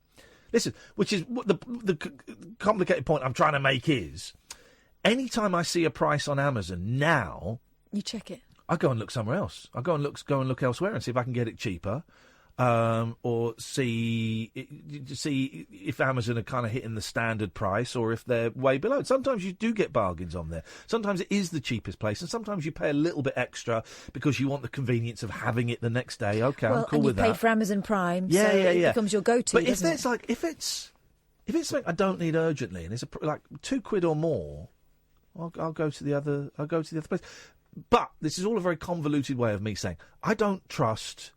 I don't trust Amazon. I don't trust them. I don't trust their prices that they make. So if they do a Black Friday and say, "Whoa, this is on sale, 20% off," that doesn't mean anything. That's not tangible. I can't feel that or know how real it is. No business is going to do themselves down to be nice to you, so it's always going to be in their favour. It is. So I don't understand Black Friday, but part of my brain is thinking, I'll have a little look. I'll have a little look online and see if I can find any... Maybe I'll get some bargains for Christmas. Maybe I'll treat myself. The way I look at it is this. If you're going to buy it anyway, it doesn't hurt to have a look. Yeah. But I wouldn't go on and browse, because that is where the danger lies. You'll see things that you go, look at that, 50% off. If anyone is getting horny for Black Friday, do let me know, because I imagine there are people that have got like computer programs running to ping off the bargains to them. I never understood the next sale craziness. My friend Sanch goes every single time, and she'll stand outside from like 5 o'clock in the morning waiting for Next to open. I never understood that, but she swears by it. Yeah, it's a strange old world. The thing, I only ever buy my clothes now from Gap because they fit. I know the shirts and the trousers are going to fit. And if you sign up to them... Perpetual vouchers. But every day I get a voucher. And normally it's like, you've got 20% off. It's very specific. You've got 30% off new lines. Or you've got 25% off. So I tend to ignore those. But every now and then, once every 2 weeks or so, you got 40% off everything. Well, I fancy a new shirt. I don't need one. But if you say you're giving me 40% off... Well, I'll go and buy a couple of new shirts then. Beautiful. Yeah. Beautiful. That, to me, is a bargain. Those are bargains. But you probably spend what you would have spent on one thing. So you might buy 2 shirts for £20 rather than one for £40. Yeah. But you're still spending the £40 you were going to spend. Yeah. Listen, we've started doing phone-in topics and no one goes for them, and that's fine. You know, we've trained you not to go for the phone-in topics, and that's groovy. But if you are listening to this and you're getting excited at the thought of Black Friday, I mean, I suppose it starts in 14 minutes, but it probably started yesterday or Monday or something. I don't really understand. Some of it's been going on for a week already. If someone could phone up and explain it, is there something I should be looking for? I'm kind of thinking I might get... I'm thinking of Christmas present for the boys, okay? And I've got a few things. But for the first time ever, they've asked for specific CDs, right? So my youngest wants some George Ezra, so I bought him the 2 George Ezra albums. And my eldest asked for an Ed Sheeran. So I bought him an Ed Sheeran and I bought him a Now music. So they've got the same number. And I will probably buy them each. I will buy them each a classic, like... I might get one of them the Kinks' greatest hits and one of them, I don't know, the Mamas and the Papas' greatest hits. Something like that. So they've got a classic as well to go with that crap that they want now. And I'm thinking, well, maybe I'll get them a little cheap CD player to have in the room. So when they're in bed, you know, they tend to sleep in the same bed at the moment because they're scared of my house. They think it's haunted, which it is. And so I might get them a little... But will I get a bargain cheap CD player as a Christmas present? I think they're cheap anyway now, aren't they? they? Well, they are. Like, CD players are like £25, aren't they? Maybe just... I don't know. It's very complicated. 0344 499 1000 is the phone number. This is the Late Night Alternative, weeknights from 10 o'clock with me, Iain Lee, and Catherine Boyle. It is a phone-in show, unlike any other phone-in show, in that we sometimes we get guests on, but we just sit here and we chat. And you are welcome to pick up the phone at any point and join in the stuff that we're talking about. Or if you think what we're talking about is dull, you can phone in with your own things. If you think there is something important that we are missing, then you can give us a call and tell us what you want to talk about, and we'll let most of it go. We even did Brexit the other day. Brexit's got boring again now, as often the case. The season opener, the first 2 episodes of the season are thrilling, and then it goes into a funk. But I cannot wait for the end of season 4. That is gonna kick off. But the way it works is you phone up. We throw a few questions out, but you guys don't tend to go for the questions, and I get that, and that's cool. You phone up. You'll speak to Sam. He will take your name and number. He won't even ask you what you want to talk about. There's no screening process here, unlike any other radio show or radio station. You know, you've kind of phone up, and they go, "What do you want to talk about?" Well, let's prove it. Look, hang on a second. This is what would happen on a normal. This is what would happen on a normal radio show. Is that phone? This phone doesn't always. Is that working? Why is I don't know if this phone is working. Let's try. Have I got the right number? Hang on a second. Spontaneity goes out of the window. Dearie me. Things we do. Yeah, that should be working. Why is that not? Why is not? Whose number is that on line 13? What the hell is going on? Oh, line 13's dodgy. Well, okay. Well, line 12 has gone dodgy. What the hell is going on to the phones? Something very, very peculiar. All right. Well, let's phone up TalkSport then. I was going to phone LBC. This is what will happen if you phone up a radio station. What is their number? Oh God, we're losing the will to live. How can they not have? God, their website's even worse than our website. Have you seen the state of it? Mm-hmm. Here it is. Oh, hang on, that's Contact TalkSport Studio. Yeah. What the hell? It's my Skype. Hang on a second. It's my Skype. What the? Hello? Hello, this just came up as being live on Skype when I was listening to the show. So, who am I talking to? You're talking to Iain Lee. Who am I talking to? Sloop John B. Okay, well, just Skype in. People can Skype in if they want. What is this? Are we on the late night alternative Skype? Can we do that? Well, you've done it. I have something I want to chew the fat about something. Okay, go on then. Fine, let's do it. Can I chew the fat? Let's chew the fat, man. Cool. Let's do this. The 1968 release, the self-titled album, The Beatles. You know it, don't you? Yes. It has a nickname. Yes. Do you know what the nickname is? Yes, it's known as the White Album. Yes, the nickname is the White Album. It's the nickname. Yes. So why do you deny it? I don't know what you're talking about. Well, when I tweeted you recently and I said Macca himself calls it the White Album, right? You said you didn't know what I was talking about. Ah, you were talking about the Beatles, were you? I don't know, because it's not particularly accurate description, but there is no such album as the White Album. Yeah. Okay. Oh no. All right. I'm right. Okay. I'm right, and you know I'm right. Yeah, to a degree. No, to the nth degree. I am right to the nth degree. There is no such album as the White Album. Weird, but if Macca calls it the White Album himself, you know that bit I'm talking about when he talked about it being too long and he went, "It's the White Album, shut up." Right.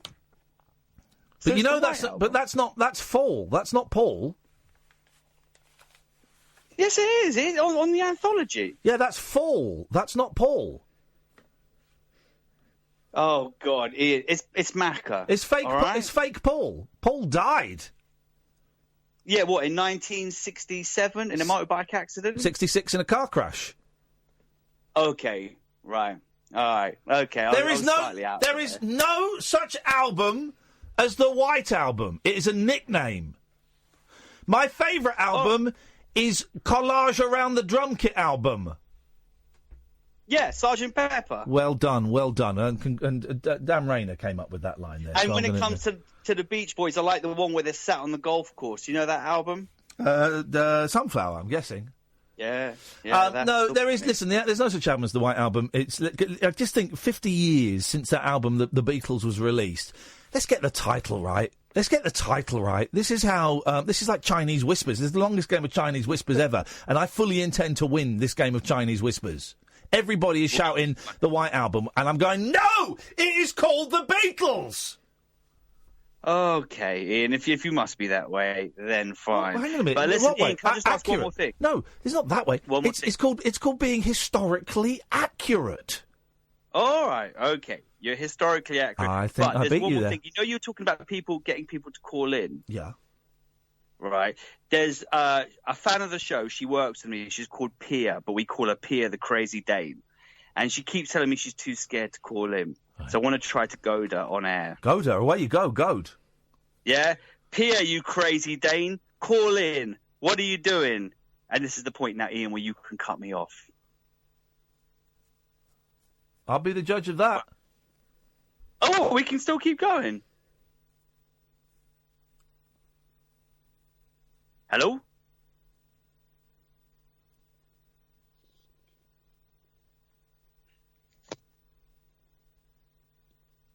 You're still there? You're still keeping me on air? Yeah, sure. I'll be the judge of when I cut you off. Don't tell me when to cut you off. I cut you off when I want to cut you off. All right. Fair enough. Okay, we can keep going. What do you want to talk about, Ian? Nice, I'll cut you off. Boring. You can just put the phone down there as well. 0344 499 1000. And the Skype is open, and I think it's Late Night Alternative if you want to call us. I mean, is that what it is? Late Night Alternative. If you want to Skype in, you come through on the Skype. Why the hell not? Let's do it. Let's do this thing. Let's just take this to the next level. Let's keep it real. We've got another hour of this before Paul Ross comes. Now I'm too hot, so now the aircon's going to have to come down because now I'm getting very dizzy. Paul Ross will be in at 1 o'clock, so we have another hour. We have a completely free switchboard. You can either call in or you can Skype in. The phone number to call is 0344 499 1000. The call will cost you pennies at most, probably free. You'll speak to Sam. He will take your name and number and we'll give you a call back. Won't even ask you what you're talking about. Or, if you want to Skype, I didn't realise my Skype was open, but it is Late Night Alternative. I'm going to say it, all one word. I think that's what you type in and you find it, and you come and join us and you talk on the air. It's as simple as that. Coming up in the next hour, I want to talk about MasterChef. And, well, not specifically about MasterChef. I want to know, can we... Right, because when MasterChef started, who used to present it? Was it one of the Roux brothers? Nope. No. You know this. Who used to present MasterChef? MasterChef. No, I don't know. Lloyd Grossman, do you remember? No, he never. Yes, and here's the thing. MasterChef used to be completely different programme. It was in a black studio. They had like 3 teams. Oh, yes. And cooking. And because I'm Lloyd Grossman, and he's like a food expert. Yeah. He used to be in a punk band as well. And he hosted, it was like a cooking competition. Was there an audience there? There may have even been an audience. But it was a completely different show. So I want to come up with a list. I can only think of one other, Top Gear. I want to come up with a list of shows that, if you were to compare their latest episode with their first episode, completely unrecognisable. Because Top Gear was like a serious kind of motoring magazine before it became all ladsy. Mm-hmm. So 0344 499 1000. Can we come up with a list of TV shows that have completely changed from their original formats? JFK, Black Friday, loads of stuff. This is the Late Night Alternative, weeknights from 10 on Talk Radio. The Late Night Alternative with Iain Lee on Talk Radio. We have ways of making you talk.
fair and handsome girl, she's all in her tender years.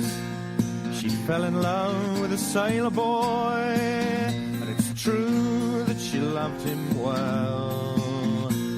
For to go off to sea with him, like she did not know how, she longed to see that seaport town called Canada, Isle.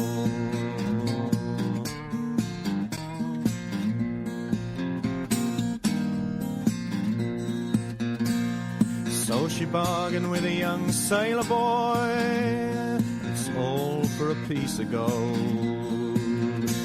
Straightway then he led her all down into the hold, saying, I'll dress you up in sailor's clothes, your jacket shall be blue. You'll see that seaport town called Canada, Isle.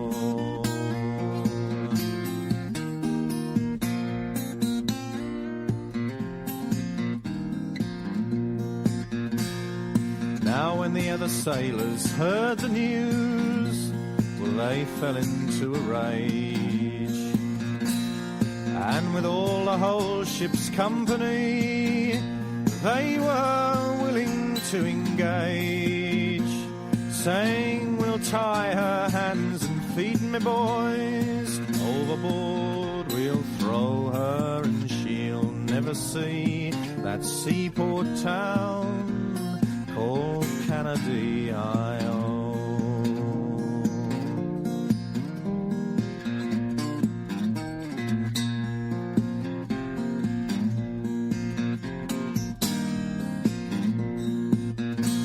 Now when the captain he's heard the news, well, he too fell in a rage, and with all of his whole ship's company, he was willing to engage, saying she'll stay all in sailor's clothes, her collar shall be blue. She'll see that seaport town called Canada, Isle.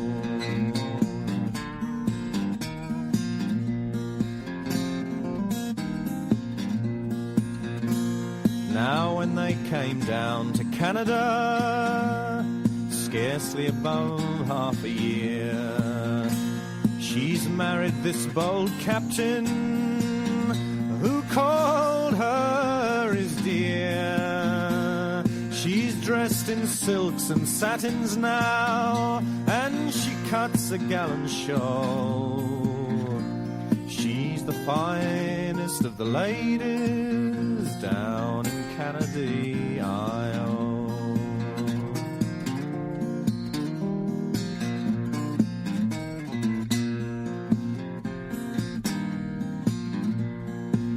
Come all ye fair and tender girls, wheresoever you may be, I'd have you to follow your own true love when he goes out on the sea.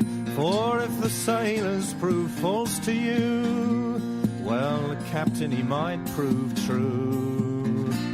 You see the honour that I have gained by the wearing of the blue.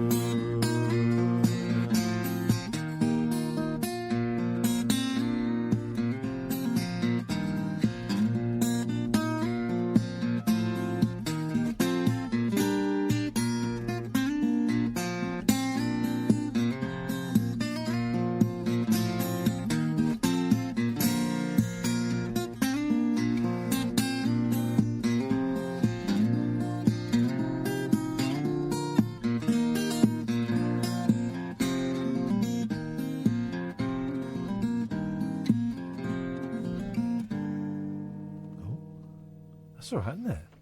Some guitar player. That's Nick Jones, right? Never heard of him before until last night. And sometimes when I drive home, I flick through this, listen to a bit of Paul Ross, of course. Sometimes I listen to him all the way home. And sometimes I want to get away from, like, phone-in, talk radio kind of vibe. So I can't listen to this or LBC or London or anything like that. So I'll listen to a bit of 4 Extra or 6 Music, or it's just something different, something completely different from this. Because sometimes, doing this as a job, sometimes this kind of radio does your nut in. And quite often at 1:30 in the morning on BBC 4 Extra, they will play a really great documentary that could be 5, 10, 12 years old. There's a great one the other day by my friend John Waite. Stretching it slightly, but he's a good man, and I know him, and I know his daughter Flossie. And it was about John Waite. I guess he's got to be in his 50s, 60s now. 60s probably. And in sort of like 1970... he and a load of other students at universities across the country were flown out to New York for free to go to this conference. And it turned out it was the Moonies. Religion, it was cult. I don't really know a lot about the Reverend Moon. Are they the ones where they had, like, football stadiums full of people getting married? Mm-hmm. Okay, To people they'd never met before. I think they've got a distant relative that maybe ran off to the Moonies. And... you listen to it as well. Wasn't it a great... First of all, here's the thing. John Waite is kind of one of my heroes because he's such a good storyteller. And also, he reveals a lot more of himself than a lot of other reporters. I kind of nicked a bit of that from him. He reveals a lot about himself. Yeah, it was almost a Gonzo-type, Louis Theroux kind of attitude, but not quite. So basically, him and, like, loads of students had been had been held prisoner for several weeks as they were what they thought was at a conference, but actually they were trying to be brainwashed into being members of the Moonies so that they could then come back to Britain, get really important jobs in the government and in industry, and then spread Moonism. They were specifically going for Oxbridge kids. Yeah, but they didn't get many Oxbridge kids. They were too clever. They started to see through it early doors. So this was a documentary from a few years ago where John goes and meets some of the people that were there with him, tries to go back to the site, and what was great, what I found was really interesting, and what made it... I mean, it's a great story, but this is what made it... was he was doing it all as a joke. Well, this is what happened to us, and it wasn't great, and I was really pissed off, and one night I did manage to go and watch Live and Let Die, which was on in New York, but I had to have 2 bodyguards with me, and he's doing it all as kind of like, this is very funny stuff. And then 20 minutes into it, he's with someone and he says, "Do you know what? I'm treating this as a joke, but actually I'm furious and I'm ashamed and I'm embarrassed and I feel awful about what they've done." And I texted him and I said, and he's in America at the moment. I didn't realise. I said, "I'm just listening to your Mooney documentary. I missed it before. I'd never heard it before. It's brilliant." And he said, "Oh, thanks. I really appreciate that." And I said, "I tell you what's so great is that you are." I didn't quite phrase it like that, but I said, "You sound like a victim of abuse." In that you've spent most of the time laughing it off. Minimising it. You've been laughing it off.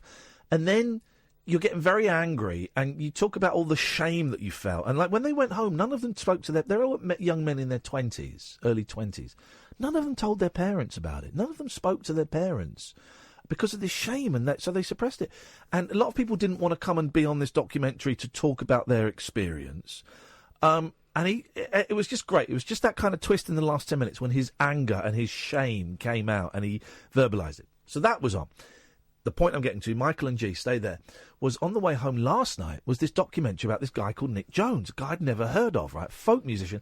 I'm not so keen on English folk. That kind of nasally...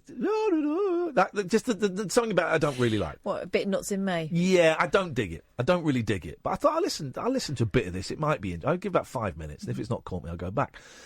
But it was fascinating. So Nick Jones was like this sort of folk musician in about 64 in this band, and they kind of toured for years and years, toured for about 4 or 5 years, and they split up. And then he released several albums on his own under the name Nick Jones, and the narrator was going, and each album was better and better and was subverting what is folk music. I mean, you can listen to that. That was from his last album. You think, well, you can hear the folk in it, but actually there's more to it.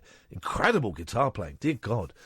And he released his last album in 1980, which that one comes from, called Penguin Eggs, and you kind of think, oh man, the man's dead. He's building up to him dying, and they're talking as though he's dead, right? And then one of his friends said, well, I got a phone call saying, have you heard that Nick has died in a car crash? It's like February 1980.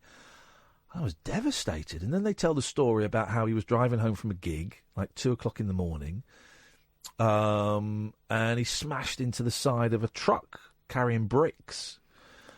And you think, oh, well, that's a tragic end. And then the narrator you hear her ringing a doorbell, and then you hear this man opening the door, and she goes, "Oh, Nick, I've come to see you." And he's still alive. This is the twist is, he's still alive, but the car crash stopped him playing guitar. He was in a coma for ages. Everyone thought he was going to die. His friend had been told he was dead until years later when someone went, "Oh, no, Nick's not dead. What are you talking about?" And he was like, "What? I thought he was dead." He couldn't play guitar, couldn't speak for ages and ages and ages. And so disappeared. He's like a really big cult figure on the folk scene. Disappeared for decades.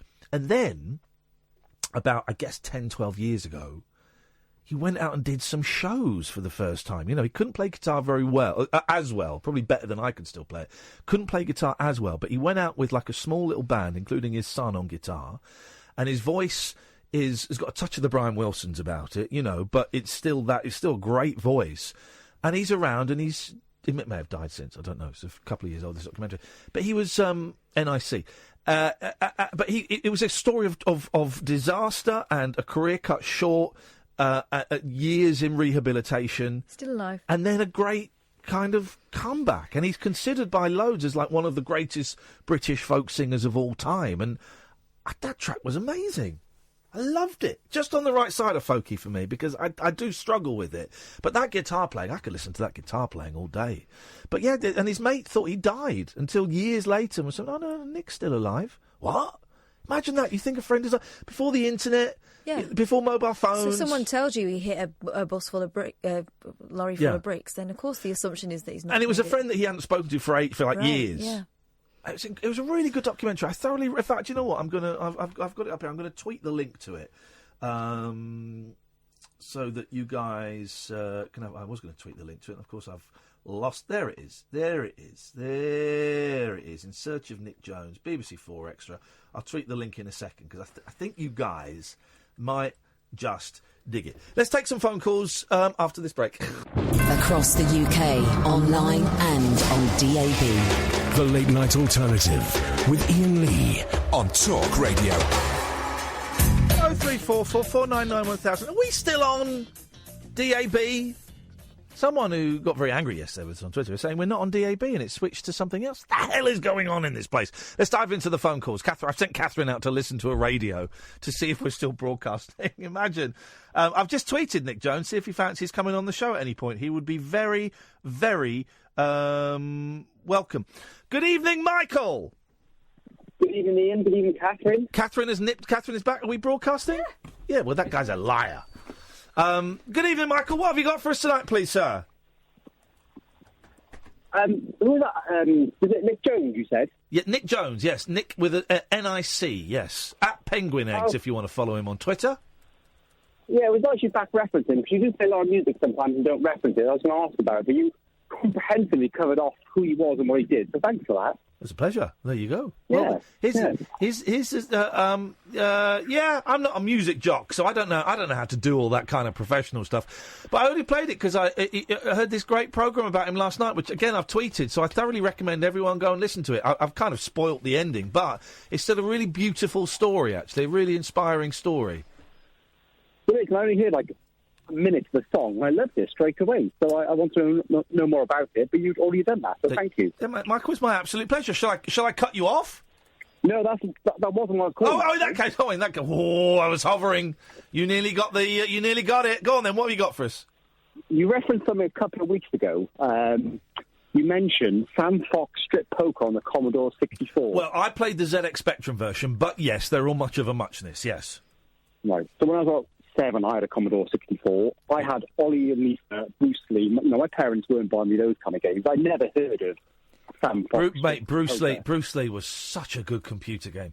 What it had to do with actual Bruce Lee, I don't know. One of the people you had to fight against ninjas, never happened in a Bruce Lee film, and you had to fight against a dude called the Green Yammo. What the hell is a Green Yammo?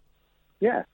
He would constantly follow you around and harass you, wouldn't he? The Green Yammo. What is that? But I used to love that Bruce Lee game. That and Yi Are Kung Fu. Those were the two games. No, I didn't have that. And I certainly didn't have the strip poker game. But I looked it up anyway. I looked on YouTube. Yes. I wanted to find out more about this game. Yes, mate. So guess how much it was to buy this game? What, back in the day? Yeah. Well, I mean, what were games? $7.99? No, that's what I thought. £1.99. Oh, it was one of the cheapy ones. There were a couple of labels that brought out games for $1.99. Yeah, BT. Imagine this. I think British Telecom had their own label that brought out computer games for $1.99. Maybe Sam Fox will sign up for them. Well, yeah, but here's the thing. Those pixelated boobies would have worked for me. They would have worked for me if I'd ever got to them. We couldn't because we didn't know how to play poker. Well, have you seen the video? Basically, every time you play, the guy who you're playing against the computer will call every time. So, do you play poker, Ian? Do you know the rules? No, I've got no idea. Do you know how to play poker, Kath? Nah. No, I'd like to, because it'd be great. It'd be great to be with a group of guys, and they go, "Should we have a quick game of pokers? Pokers? Yeah, Pokers? I play pokers with a group of guys." Oh, actually, it sounds better. I know Keith and Hemder from Keith and the Girl play poker. That What do sounds they play? very cool. Texas Hold'em, 5-card stud? She whoops his ass on the daily. Wowzers. And then they play cards. Oh, we should get those guys on the show again. Invite them on the show. I was WhatsApping Hemder earlier on. Well, invite them on the show again. All right. Please. Let's get them on the show. So, no, I don't know how to play poker, Michael. But ultimately, if you knew how to play it and you could win about 5 games, you'd get, as you said, a very poor pixelated shot of Sam Fox in black and white. You could barely make out the nipples. What if you squinted? What if you put a bit of cellophane over the screen? Would that make it colour? Well, it could have worked. I looked at the comments, Ian, and there was a guy who said, "Oh my God, this is the first thing I masturbated to when I was about 10." I'm tempted to do that as a phone-in, but I won't. Even I've got standard. Yeah, the thing is, I can imagine, because that would have... I remember the excitement I felt when me and my friend Michael loaded it up on his Spectrum, and then when we heard his dad coming up the stairs, we shit ourselves and we unplugged the Spectrum as quickly as we could. He had a hooky cassette, and he had a different game written on the cassette so that his dad wouldn't know. You'd have to, wouldn't you, back in the day? Because, it was under the... That was probably sold, top shelf, wasn't it? Exactly, very top shelf. Michael, listen, you go off and enjoy your Sam Fox poker, you naughty, naughty boy. Let's go to Glenn. Good evening, Glenn. Hello. Hello, Glenn. Taking your speaker. How you doing? Thank you. I'm relieved, if I'm completely honest, Glenn. I'm relieved that you knew what to do then. Thank you, brother. That's appreciated. It's a long time coming. It's been 13 years. Yes, man. That it's taken for me to pick up the phone. Make it count, buddy. Don't make it count. This is it. This is the moment we've all been building towards. When this is finished, we're going to blow ourselves up. I think your listeners need to understand that Sunday's film is rated on Rotten Tomatoes. It's about 94%. It's meant to be an absolute classic. And get this. Here's the stats. Here's the latest stats. I'm going to click refresh on the page. We've sold 36 tickets for that. 36 tickets for a film that gets 96% on Rotten Tomatoes. Do you know what that means, guys? It means that film is almost perfect. Honestly, it's such a good film, and everyone that is coming is in for an absolute treat when they see it, and everyone that doesn't come can kiss my chuddies. Yeah, too right. My wife's seen it, my brother's seen it, and it's just really rated. Are you coming, Glenn? Yeah. I said hi to you and Kath Fright night. I was the bearded guy at the end of the evening. I offered to buy you two guys a drink. I don't expect you to remember. No, I do remember. I turned up a bit late and missed you singing. Well, you turn up early this time. Are you bringing anyone with you this time? Well, this is why I'm ringing, because my +1 can't make it, so I've got a free ticket for anyone who wants it. Oh, God, I was about to give you free tickets to say thank you for your support. Fine. So now we've got even less people coming because of Glenn. Glenn has let us down. Oh no! Here's the thing. Here's the thing that we've discovered. When we do events, right? You can sell out, but there will always be about 12 people that don't come. It's always about 12 that don't come. The cool gang who find something else to do. Yeah, if it's a big show or a small show, it's always about 12 that don't come. So I'm expecting about 23 people to be there on Saturday. Listen, we've played to fewer. We'll have a good time, whatever. Friday night was sold out. Yes, it was. Here's the thing. Everyone that comes, don't be embarrassed. It's not going to be a huge crowd, but it's going to be a great show. Me and Kath are going to sing. We're going to give it everything we've got. You're going to love the film. It means we can all sit nice and close together. Fingers crossed we might be getting the director, but we might not. But afterwards, we're going to have a chat. We're going to do a little workshop. We're going to do a Q&A with ourselves, and we'll talk about the film like it's a book club. And it'll just be a nice, small, intimate Sunday afternoon. I'm up for it. And there'll be a few cheeky drinky poos to be had. Exactly. Here's the thing, guys. Everyone buy stuff from the bar. That's the thing that, because we're getting the venue dead cheap. So buy stuff from the bar, guys. But come and it'll be a laugh, and I'm really looking forward to it. I haven't seen this film in years and years and years. I know Kath is going to wet herself laughing at some of the scenes. And I can't wait to see it again. So it's going to be good, man. Glenn, I look forward to shaking your hand again, brother. Before you go, I guess the tune that I heard reminded me of Burt Janks, and you must know the Mike Nesmith LA Turnaround. He produced. Is it Janks? I always thought it was pronounced Yanch, but I don't know. Oh, you're probably right. I think it is Yanch, but Nesmith produced one of his albums, and I've seen a documentary floating around of Nesmith staying in some big country mansion. And is it a good record? Just YouTube it. There's a couple of really lovely tunes on there. What's the album called? Because I don't. LA Turnaround, I think. And I think if you YouTube Fresh as a Sunday Morning, it should you'll float away to somewhere nice. It's a really nice. Hang on a minute. Because I'm sure Mike Nesmith plays on it as well. Float away to Sunday Morning. No. Fresh as a Sunday Morning. Hang on. Yanch. Fresh. Let's have a little listen. Let's find out what this guy's talking about. Hang on a second. That's an advert for Philadelphia. For a product. Here we go. Let's have a little listen to this. Here we go. Here it comes. Here it comes. 3, 4.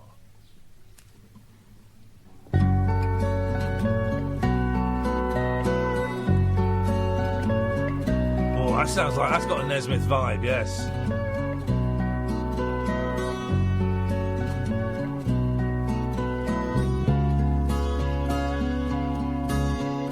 Fresh as a sweet Sunday morning,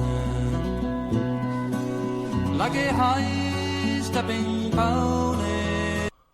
Me likey. You will. It's nice. He's all over it. You'll love it. I'm going to check it out, Glenn. Thank you, mate.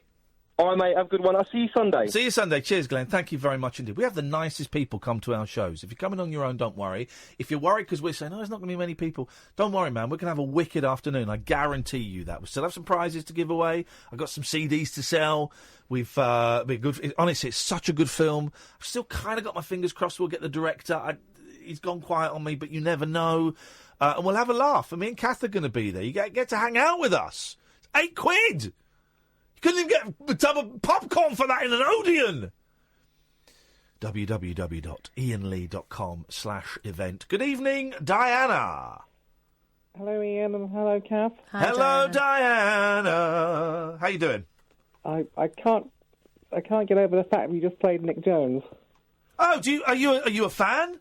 Oh, I've got his album Penguin Eggs, and it was terrible what happened to him. Wasn't it? Well, apparently Penguin Eggs is the one to get. I've just ordered that Burt Jansch album because I've seen it for £6. Right, that's coming home with me. And it's that kind of English folky thing, as I said, it's not really my cup of tea, but he takes it off in his own direction. Yeah. That guitar playing, wow! And that voice, incredible. And a really, really tragic story, but ultimately one of hope and of a rehabilitation and of love, because he's still with his missus who looked after him. And she tells a great story, right? She tells a great story about when he was in a coma, and she sat in the hospital holding his hand in 1982, and he's in a coma, and the doctor comes in and says, "Why are you not, Mrs. Jones? Why are you not speaking to him? Right, you got to speak to him." She went, "I don't want to speak to him. He's sick and tired of my voice." And when she said that, he squeezed her hand. First thing he'd done since he'd been in the coma, he squeezed her hand when she said, "He's sick and tired of my voice." Isn't that incredible? It's such an amazing story, and they sound like such a lovely couple. I shall be listening to that. I listen a lot in the early hours to Radio 6.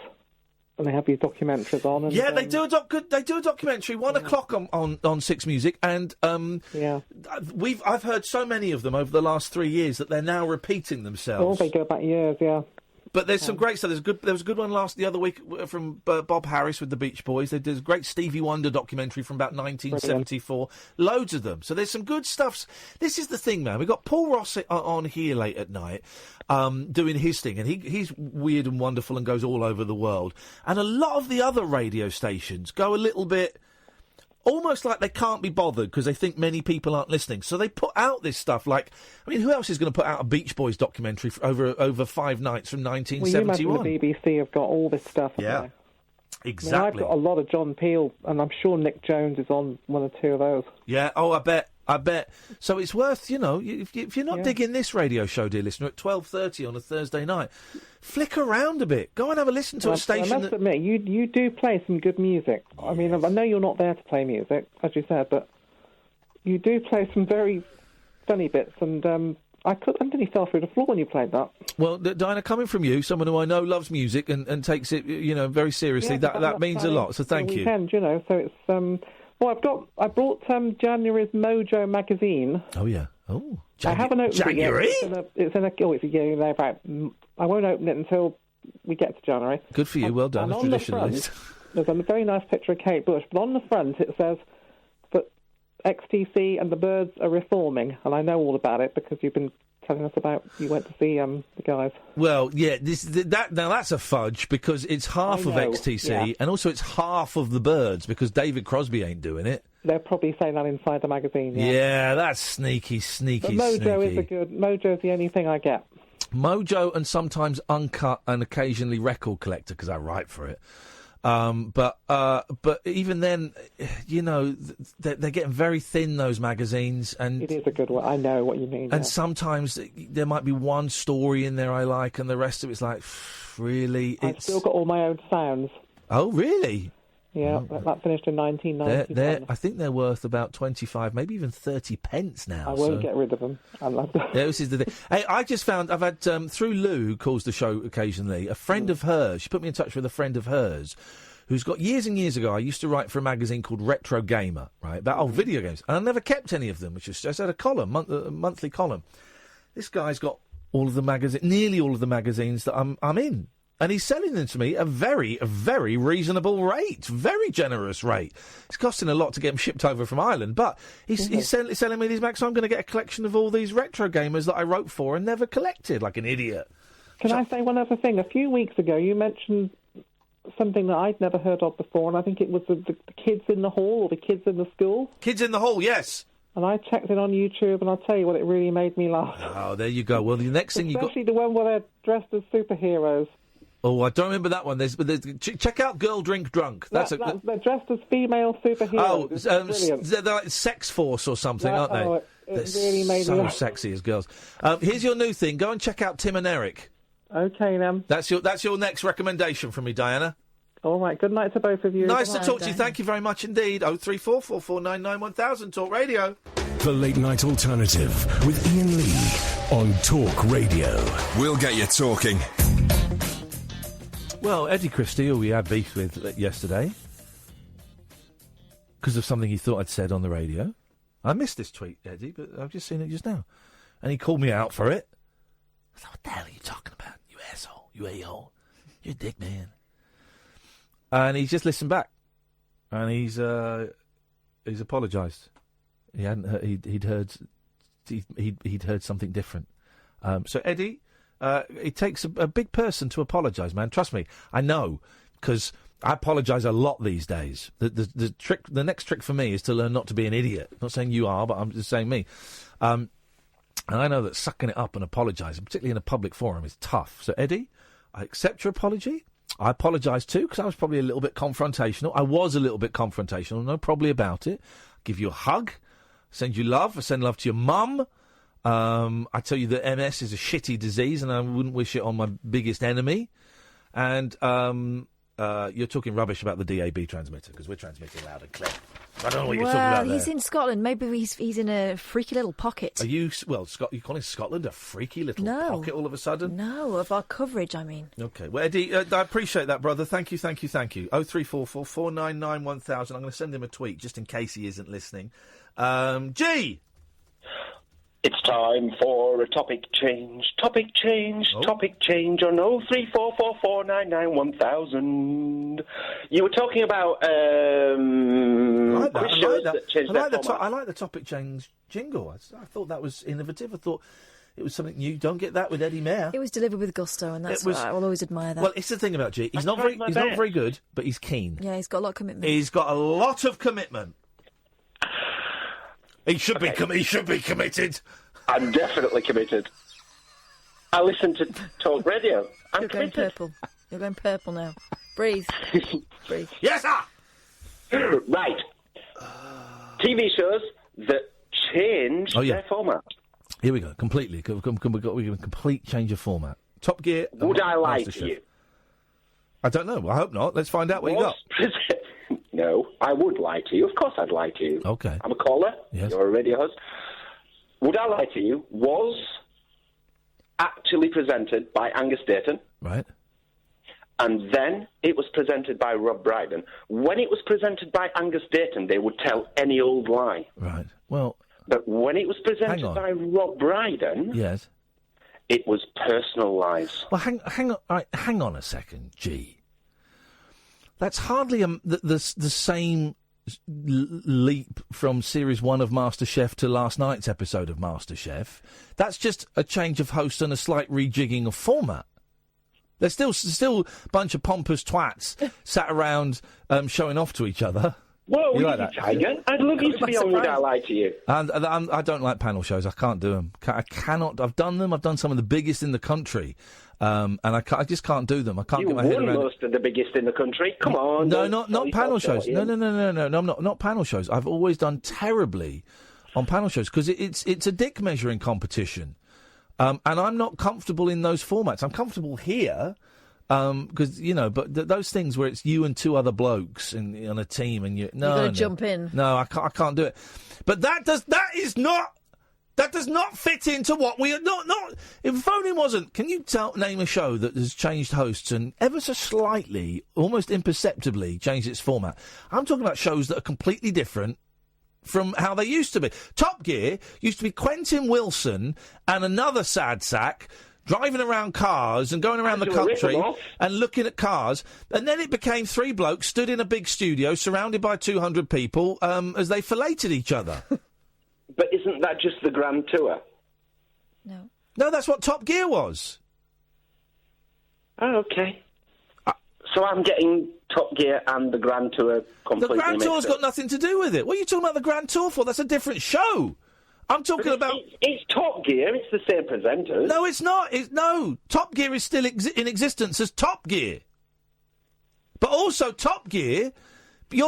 Top Gear goes back about 15, 20 years. It's like Quentin Wilson. Yeah, like before Jeremy... Rippon, Quentin Wilson. Right, which is completely different from how Top Gear became. Isn't the Grand Tour... Why are you talking about the Grand Tour? You might as well talk about the Crossroads Motel. It's got nothing to do with it. Oh, Benny. Well, it's got nothing to do with it. Why are you even talking about the Grand Tour? Talk about Stranger Things. Is it just as related? Okay, so Stranger Things Series 1 was worse than Stranger Things Series 2? I hated Stranger Things. I liked it, and I got to like the last episode of Series 1, and I thought, oh, hang on a minute, this is all a trick. This is all a trick. There's actually no substance to it. It's just clever. It's just like Mad Men set in the 80s, but there's no substance to it. Screw you. I'm not watching the last episode. That'll muff up your algorithms, Netflix. Do you know what did me? The whole twinkle lights, the Christmas light thing on the wall. I didn't finish any of those programs. I didn't finish that German program about the kid that went back in time to the 80s. I don't finish any of that stuff. It's rubbish. Everything is rubbish. Everything is pointless and is rubbish. The only thing that is worth watching to the end is Tim and Eric and the Orson Welles documentary. That's it. Everything else can go to hell. TV is pointless. Long live radio. Thank you very much indeed, G. There you go. You see. How do you not understand that phone in? I really enjoyed the new Sabrina. Really enjoyed it. So I'm not sorry about that. Sorry? Things that are worth watching. I agree with you. I find it very difficult to commit to series, and often I end up disappointed, and you think, what a waste of time that was. What, 11 episodes for that depressing or usually disappointing conclusion. But Sabrina was good. I'm going to kill Wayne. Why? Listen to this. It's I'm from Newcastle. Do a Newcastle accent for me. No? Hey, go. Oh, you almost got it. Go Newcastle accent for All me. right, Go. do you want me to read it out? In a Newcastle accent. All right, it's happened again. Hang on. It's happened again, no, but... No. The show's flown over. No, I can't do it now I'm thinking about it. By the way, Paul's quiz is right. Paul's quiz has got it. Room 101. Yes, I was thinking about Room that. 101. Thank you, Paul. It's a really simple question.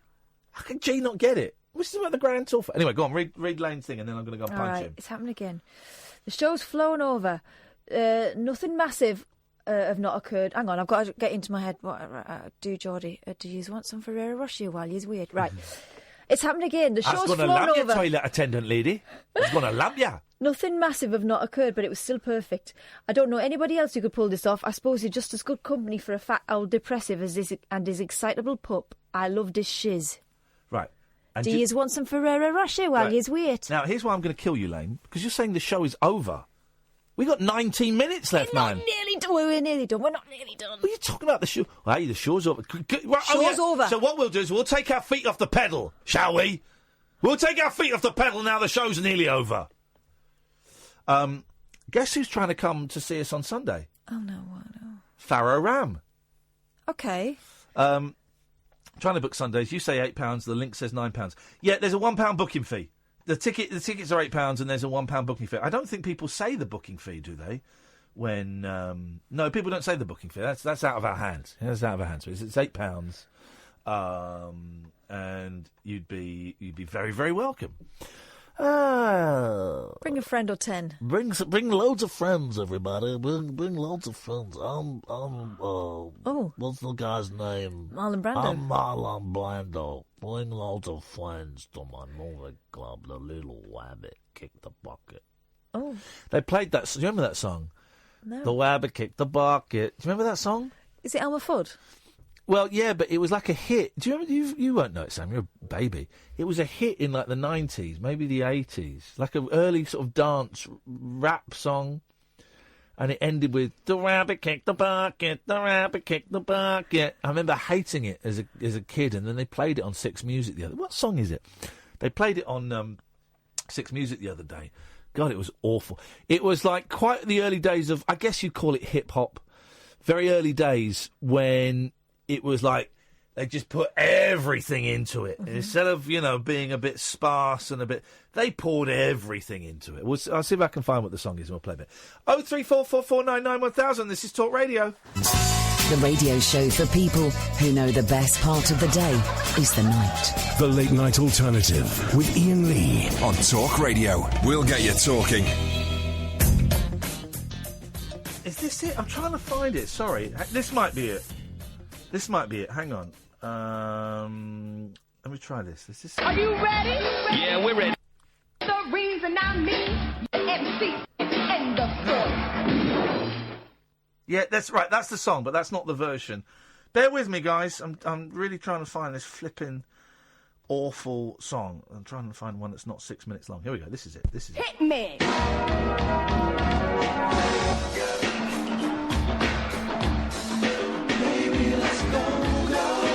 I think this is it. Can I just jump to the end? Hang on. Yeah, that's it. Right. There's too much going on in this song. 1986. This is quite early for this genre of music. Yeah, I was 9. There's too much going on.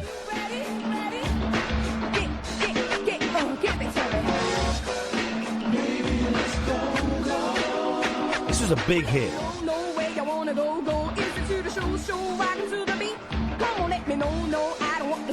Oh, I do remember this. Follow me.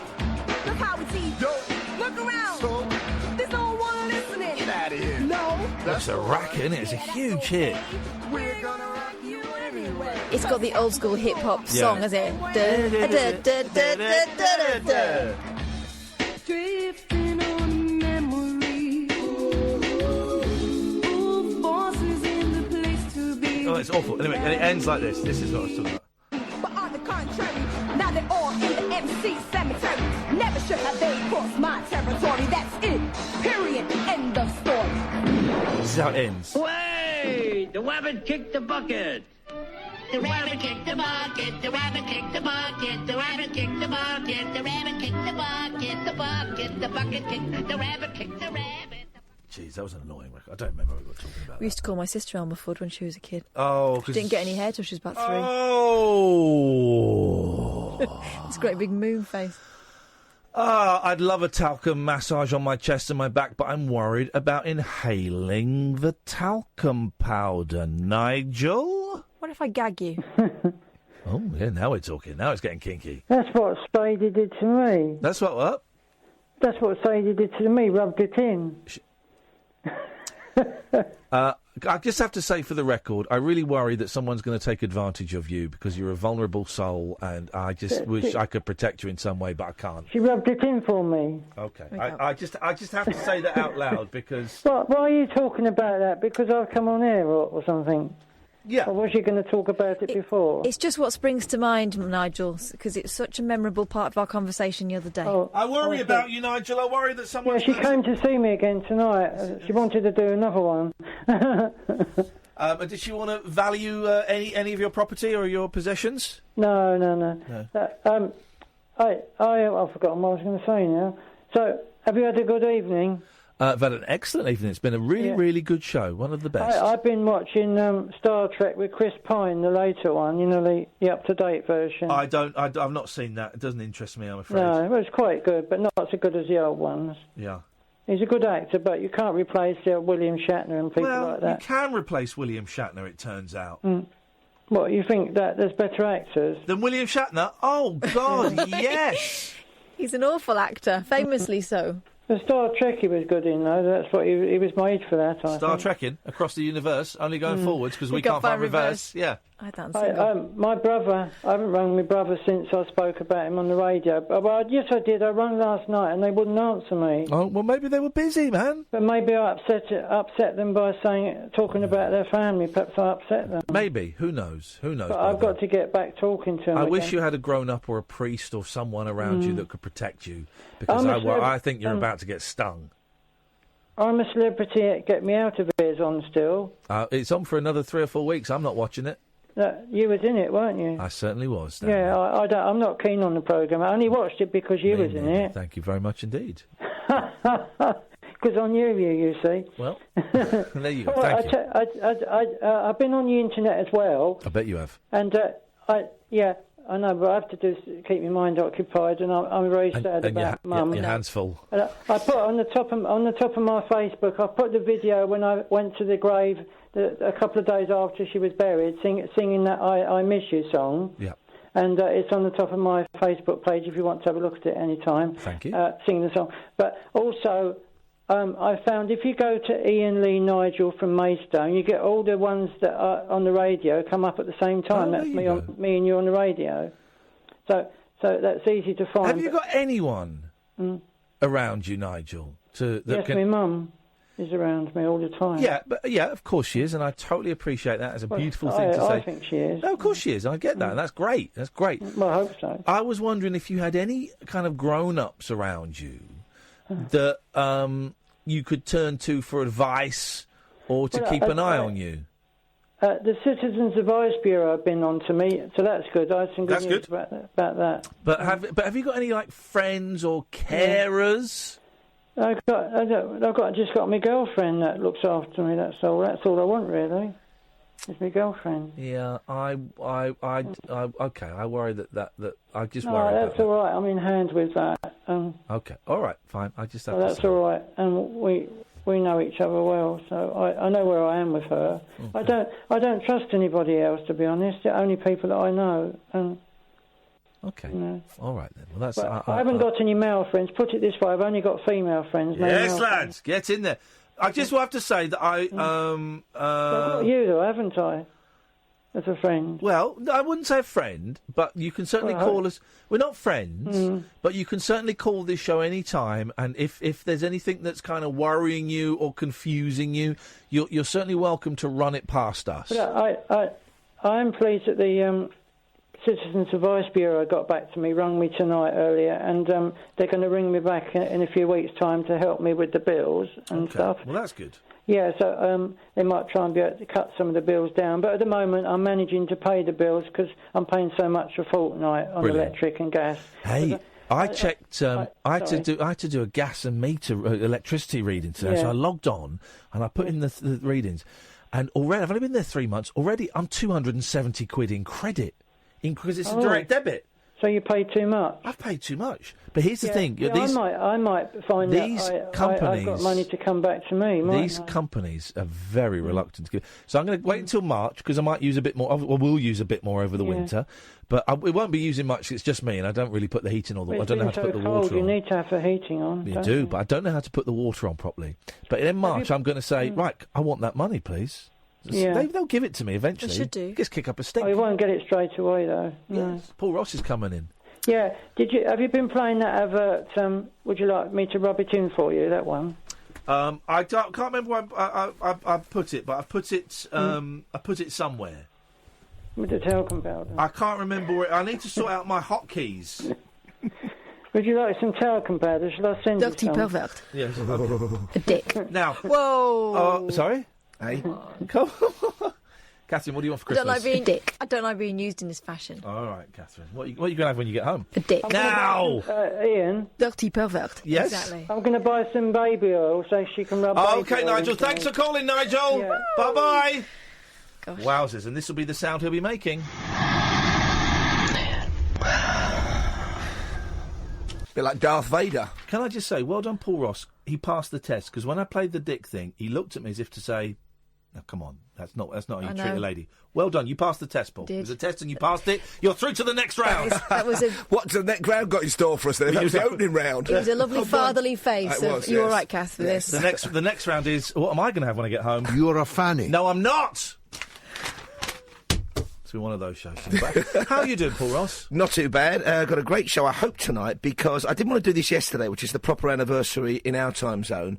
55th anniversary of the assassination of JFK. Oh, yeah. But we've got some great contributors tonight to talk about it, because it's Thanksgiving in the States. Are you but we're listening, gonna do it Sally? today. One of our listeners, Sally, is obsessed with JFK. Oh, you can give us a call, 0344 499 1000. She will. Who have you got? Are you allowed to say who you got? We're still trying to sort it out finally. Okay. We've got a couple of great authors on. We've got some newsreel stuff from the time. Walter Cronkite joins us from Beyond the Grave, of course. Oh, he was there commenting at the time. That'd be a great... Doris Stokes is the kind of conduit for that one. So we're talking about that. Why does Doris Stokes not make her presence known? You'd think she was the greatest medium ever. Why is no one saying, I've got Doris Stokes wants to talk to you? I think it's the same thing as being married to a builder. You never get your kitchen done, do you? Right, okay. Good idea. Yeah, but cobbler's wife goes barefoot, as they say. Yes. Well, that does prompt one of the great jokes of all time, I think, anything to do with clairvoyance. Yeah. Hear about the con man clairvoyant who escaped from the police? He was a bit vertically challenged. Headline was small, medium at large. That's an old one but a goodie, isn't it, eh? That's an old one, a goodie. Also on the programme, though, we're talking to a top scientist. He's a British professor, but he's from the Massachusetts Institute of Technology, as featured in Good Will Hunting. Oh, yeah. He's flown a model plane with a 5-metre wingspan, so it's 17 feet across, OK? Yeah. It's virtually silent, has no emissions, and is propelled by something called ionic wind. I've got no idea what that is, but what it does, it kind of absorbs nitrogen, and we're 80% nitrogen on the atmosphere of planet Earth. Yeah. From the atmosphere, this could be the future of aviation. They're saying it could be as big a breakthrough as the Kitty Hawk back in 1903. I saw this. This and he's looks a top amazing. bloke. We've already recorded the interview. He's I mean, it's still a bit of a melon twister for me. I can't quite get my head around all the physics. Yeah. But the fact that his big thing, he says, he says the near goal is to get it to carry kind of cargo, because it's virtually silent. Yeah. So a lot of the debate about expanding airports would disappear, because it's and no emissions. Yeah. He said it might add to the ozone layer or something, but he's working on that. That'll be his task this weekend. He'll sort that out this weekend. James has tweeted, will there be the usual tosh? The usual old tosh. Oh, it's old tosh. Old tosh, never new tosh. Who wants new tosh? Who wants a shock of the new? Hey, we want old tosh, don't we? How's life going, Paul? You all right? Oh, not bad. Good. You know, kind of the usual. You know, life carries on, doesn't it? Doesn't and it? Takes us along and stuff. Doesn't So it? yeah, it's all right. I've got the weekend for me after the show, so it's all gravy.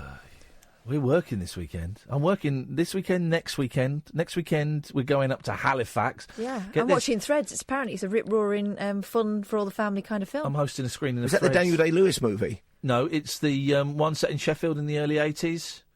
Threads? I've never heard of that. Nuclear bomb goes off. You've not seen it? Oh, no, I have heard of it. I've never seen it, no. Mate, it's a good old laugh, Kath. You'll So love have it. a jolly old weekend. The rom-com. Blimey, Charlie. What What was the Daniel Day-Lewis film then recently where he plays a kind of a tailor? About I think that was called I think that might be called Was that Threads 2?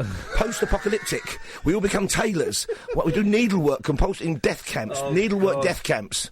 Tell you what I watched today. I've only got a minute. I watched the French film I was telling you about, Le Jeté. Oh, that's wonderful, isn't it? The time travel film from inspiration 62. for the old Terry 12 Gilliam Monkeys, film. Yeah, it's a brilliant I've never film. seen it before. It's great. I'll tell you what's great in It's there mainly as well. stills, isn't it? Yeah, it's all stills. Apart from one tiny shot. What is great is a bit where he travels. Spoiler alert: he travels to the future and he meets 4 people from the future, and the picture of them is exactly the same as the With the Beatles album cover. It's exactly Half in Shadow. Yeah, Half in Shadow, and it's 3 and then 1 a little bit lower down. It's fascinating. Anyway, watch that. It's a great film. I saw today on London Live very quickly, which is on Freeview, I think Channel 8 or 9. Yeah. The 30s science fiction classic Shape of Things. Oh. That is such a melon, based on H.G. Wells' Shape of Things to Come. That's such a melon twister. What happens in that? Does that go really far in the future? It does, and in the end, I think it's they launch a rocket at the very end, and there's protesters against it saying, man's not meant to go to the start. It's a great film. I saw that at the cinema about 12 years ago on a Thursday afternoon when it was like Pensioners' Day, and it was a quid to get in. They watched. Oh, it was And that was brilliant. before you had the great beer. Yeah, thank you very much indeed. We are done. Thank you, Sam. Thank you, Catherine. Thank you to all of our callers tonight. I'm going to thank all of them. We'll be back tonight at 10. Stay tuned. No, Paul Ross is coming up on Talk Radio.